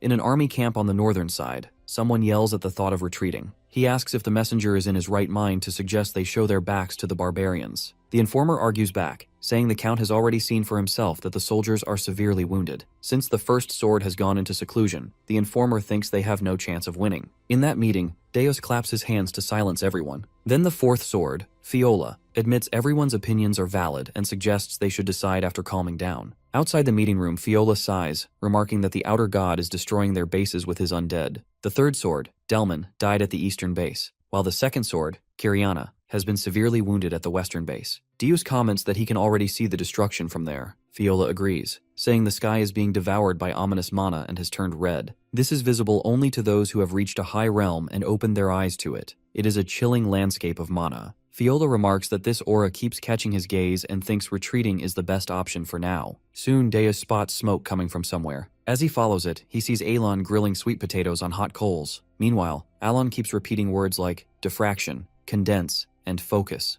Deus wonders where he got those terms from. Then he hears someone yelling. It is a lady with blue hair who complains that she cannot focus, telling the soldiers their treatment is done and she can do nothing more. She knows she is there to investigate the ritual of the barbarians, but one of the injured soldiers tells her that people come before the investigation, asking her to help just one more time. Deus recognizes those soldiers as the King's Grace Knight Order of the Second Sword, and the girl as the Vice Master of the Blue Magic Tower. The lady turns away, telling them they can only watch over the wounded. Seeing Deus in her way, she gets irritated and wants him to move, but she gets chills when she spots Alon in the distance, staring at her coldly. Pedia goes pale as soon as she sees the cold, terrifying face of Alon. She doesn't understand how in the world he happened to be here. Spotting the Vice Master, our hero realizes that the rumors of her being here were true. Later, Pedia shivers as she scaredly murmurs that the medicine Alon mentioned is out of stock. Preparing it will take a bit more time, and she also mentions that she is tired. After sighing, our protagonist tells her that he was hoping she would help him, but he can understand her reason. Internally, Alon thinks that maybe he was asking for too much. Pedia flinches and, while being scared, tries to calm him down by saying that she can absolutely do it.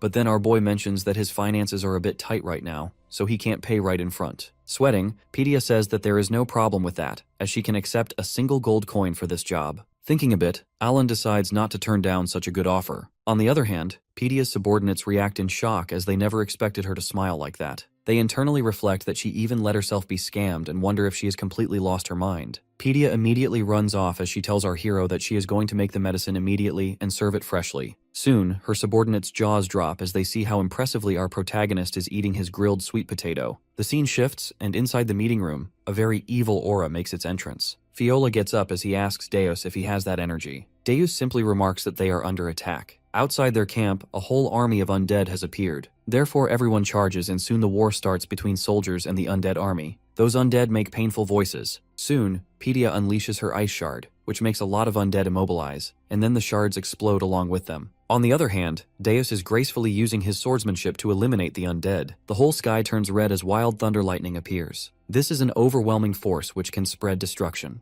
As a heavy thunder strikes on the ground, an evil being comes out of it which calls the humans savages. This being is the destructive god of barbarians, Ulutus. However, soon, Fiola dashes toward Ulutus and lands a strike on him. But unfortunately, it doesn't even leave a small scratch. Fiola gets a shock that even the quick sword didn't work on him. Ulutus then in return lands a powerful blow on Fiola, as he states that those who have pronounced the nobility of their souls will not be granted an honorable death. Sadly, Fiola has lost his life as his head gets separated. Unexpectedly, Alon steps up as he turns to Ulutus. He says that in accordance with the Oath of Calgunia, he, Alan Paltio, presents himself to honor this holy promise. Our hero requests a duel of barbarian. Listening to him, Ulutus starts to laugh loudly. It amuses him that someone knows the oath of their era, which is quite unexpected. Then with a snap of his finger, he again transforms his undead army as some kind of evil aura surrounds them. Ulutus addresses our protagonist as his noble opponent and welcomes him to his bloody coliseum, which can be interfered with by no one. Soon a huge battleground is formed by the help of the blood of the undead. He declares that in accordance with the Grand Pact, he, Ulutus,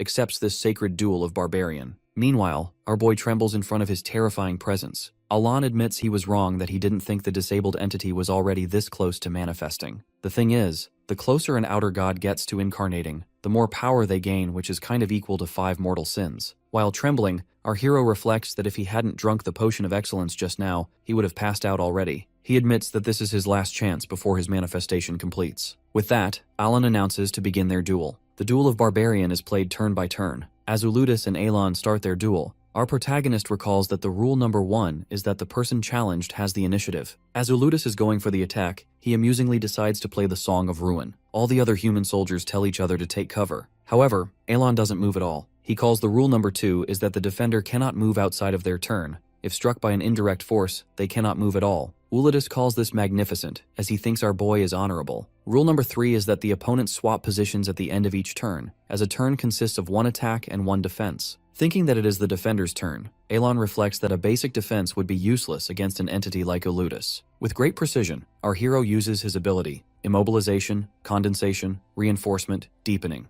A kind of black smoke comes out of a bottle full of fluid, which is being held by Alon. He thinks that even if he has to use all of his magic today just to block a single attack, he will do it. Right then, Ulutus unleashes his powerful attack towards our protagonist, but Alon doesn't flinch at all, nor does he lose his stance. Ulutus's attack ends up in a huge blast, which even destroys the ground beneath. Soon after, when the dust and smoke settles down, all of the human soldiers, including Pedia and Deus, wonder if our boy has survived or not. Fortunately, a huge magic circle forms just behind Alon. Even though he is in a poor state, he is still standing somehow. Just then, the pendant he is wearing starts to disperse in the air. He recalls a past moment in which Pedia gave him the Potion of Excellence and the Remithion Potion. The second potion allows him to soothe even the most intense pain, but she wondered when he had planned to use it. Now in the present, holding the potion bottle, our hero reflects that it works so well, and without it, he wouldn't have been able to stand like this. Alon feels that everything has happened according to his plan. Then he pours the potion right onto him directly. Even though he knows that he won't be able to recover all at once, through this potion, he believes he should be able to move right now. The duel with Udalus is based on turns, with separate rules, and it is suggested to know the rules before stepping into the fight. In order to minimize the actions of the outer god through the rules, the hero dragged him into the duel. Our boy almost saw Jesus Christ, but thanks to the pendant of reincarnation and a healing potion, he made it out alive. The activation of the Ring of the Mad One requires being almost dead and alive at the same time. After the ring's restriction completes, a shimmering aura surrounds him. Alan knows that Eutalus considers duels sacred, so he won't defend himself or interrupt. Our guy remembers that Eutalus would take the first hit in the game, and enhancement removed the time limit instead of spending a turn. But this is reality, not a game. There is no time limit. The first restriction is that the laws of the world are twisted when magic is used in a land of extreme cold. The second restriction is that the laws are twisted when magic is used in an almost dead state. The third restriction is that when magic is used against a god, it twists the laws. And the fourth restriction is that when magic is used against Eutalus, known as the god of duels, it twists the laws of the world. Meanwhile, our boy gathers all his mana to attack and take down Eutalus. The attack hits him, making a wide hole in Eutalus, but he stands unbothered, affirming that the hero is indeed powerful. Alan is shaken, thinking he has failed, as his strike has drained all his mana. Eutalus notices that our boy is carrying on the will and can't believe that Alan already carries the class. Then something strange happens. Eutalus begins to evaporate and disappear while affirming that the duel was incredible. As our hero is shocked, Eutalus begins to quote that he should keep an eye on the black and blue ones. Since he has lost the duel, Eutalus gives our boy his belt along with the authority. As he parts ways, he tells our boy that Alan will be the one carrying their will by remembering them. He further guides him to call out his name when the Uruspers break free. He reveals his real name, the Wicked One, and vanishes. Later, the expedition gets busy carrying out the dead and preparing to return to Caliburn. Meanwhile, in the carriage, little Miss Yapper can't stop asking our boy questions. So Alan wonders if she even knows anything about the black and blue ones. She gets nervous and then runs out of the carriage. Alan thinks to himself that getting appreciation for the bare minimum makes him feel like a cruel villain. The thing he can't get out of his mind is why the god disappeared after a mere failed attack. The belt handed over to him is the Belt of the Forgotten One. On the inside of the belt, it says to make the way to Kahara, the city of the ancient god, making him wonder if something special is there. Then Deus enters the carriage, wondering if he should kill the mage who left the carriage without bidding Alan a proper goodbye. Nervously, our boy calms him down and denies it. 2 weeks later, in Kurtham, the expedition ends as Deus reports the subjugation result to the king, and the ring is safely returned too. As he leaves, a bunch of carriages filled with gifts are sent with him. He is happy about it since he invested everything into saving his life. Then Deus wonders if he could become as strong as our hero, making our boy puzzled. Alan knows well that it is just a matter of time until Deus realizes how powerful he can be. So he assures Deus that with optimum effort and work, he can reach the point where he wants to be. As he sits in the carriage, Deus wonders why Alan asks him for favors, instead of just telling him what to do. Our boy turns and genuinely wonders who would order their family around, making Deus rethink everything. The carriage leaves, and inside it, Alan sobs as he thinks about Deus. He sponsored Deus only out of goodwill, with no ulterior motive. Later at night, Deus sits in his room, thinking that he only followed the hero to repay his kindness, but instead ended up receiving even more from him. He lifts his hand, aiming to do some magic. All he wishes for is to have talent for magic just like Alan, while he ponders over the thought of family. The carriage reaches home, and Alan is overjoyed since it has been 3 months. He accidentally opens the workroom door and immediately runs away, since all he needs right now is his bedroom and some rest. However, he returns to the room before properly resting. He begins working once again while waiting for the day he can laze around like a real noble and not have to act like a salaryman.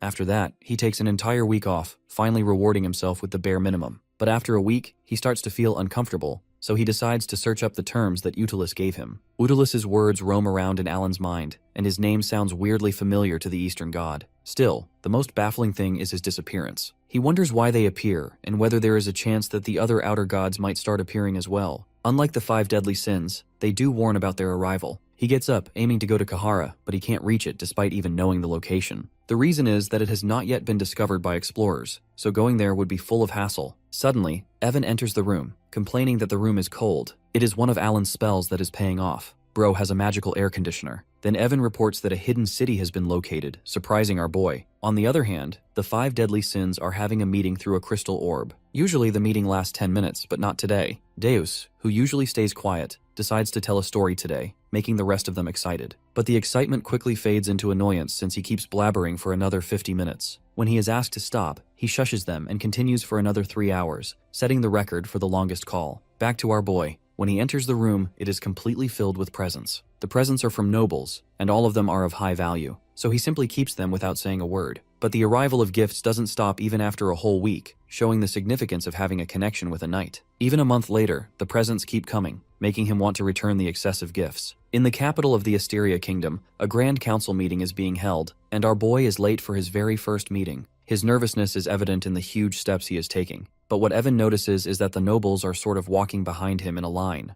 When Alan reaches the council hall, it is empty, so he takes a seat at the back. The line of nobles glare at him, so he gets up and sits in the middle. Still, they stare at him, so he has to sit at the front among the heads of each faction. Discomfort is pretty apparent on his face, but he still sits there. The meeting finally commences, and our boy already wants to leave. It is announced that the Cal faction has been granted voting rights, and its representative is Count Palatio. Our boy finally begins to pay attention, as he is unaware of the Cal faction. He looks behind him and sees 2 women smiling and sitting together. Naturally, our boy assumes that the Cal faction might belong to them, merging their alliances together to form a faction. Just as he is trying to process all this new information, he is called as the representative of the Cal faction. The dots immediately connect, and he realizes that he is the representative of the newly formed Shadow faction, which almost drives him crazy. In an extremely icy land, a cloaked man stands at the edge of a cliff, eager to see someone's progress. Back to the horrors of the council, our boy is unable to believe that he has been chosen as the representative of the faction. He could never have imagined becoming a villainous mastermind overnight,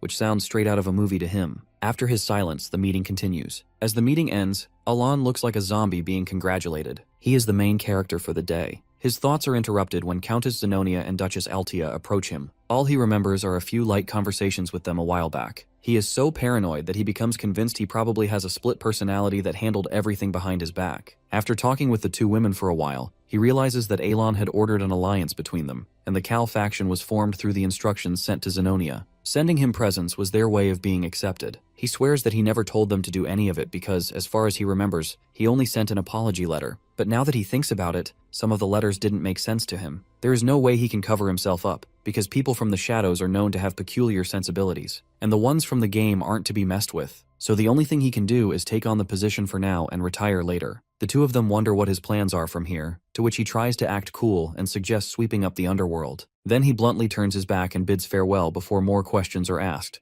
Questions he doesn't have answers to. Later, he arrives home, and Evan is surprised to see him arrive so early. Alan gives no explanation and decides to head back to the colony. Meanwhile, the 2 ladies have heard what they needed to hear. Clinking their glasses, they look forward to seeing the underworld unite. On the other hand, an agent floats in the sky, locating Alon in order to kill him. But he is a little annoyed by Alon's connection with the knight and wants no unnecessary enemies, something even his master advises. Still, he is convinced because the mission is quite significant. A while back, in Duke Kamalan's mansion, the agent steps in. Lord Carmine greets him. Suddenly, the agent is attacked by multiple men, but with one hit he takes them all down. Carmine is impressed by his strength and proposes that he kill Alon. He is sure that his offer won't be denied, since he is also known as the Tyrant of Ashutalan. The agent assures him that there won't be any issue as long as the payment is right. Then the agent doubts whether Carmine would be able to afford the cost. Carmine instantly takes out 4 abyss entities. Seeing them in his hands, the agent is shaken because those items are distributed in the black market only in minute quantities. The entities can provide special powers, which makes them extremely expensive. The greed for power makes the agent wonder how strong he would become if he used them, since he has experienced a small quantity of them before. Then the agent leaves, assuring that he will be back soon. Meanwhile, Carmine is left alone with an evil grin, knowing that Alan will soon be done for. A while later, we see the agent meeting Seeker, known as Duke Kamalan, the head of the nobles of the Ashutalan Kingdom and the power behind the underworld of the Federation Kingdom. This man is the father of that same scumbag who ordered the agent for our boy's assassination. And the father is disappointed that his son stole the abyss entities for this job. But the man decides not to interfere, and lets the ball roll. Well, this is just good for the agent, as he will be getting the abyss entities as a reward for the mission. Right then, a guy named Shutro, the underworld power of the Ashutalan Kingdom, arrives, and this guy seems to be the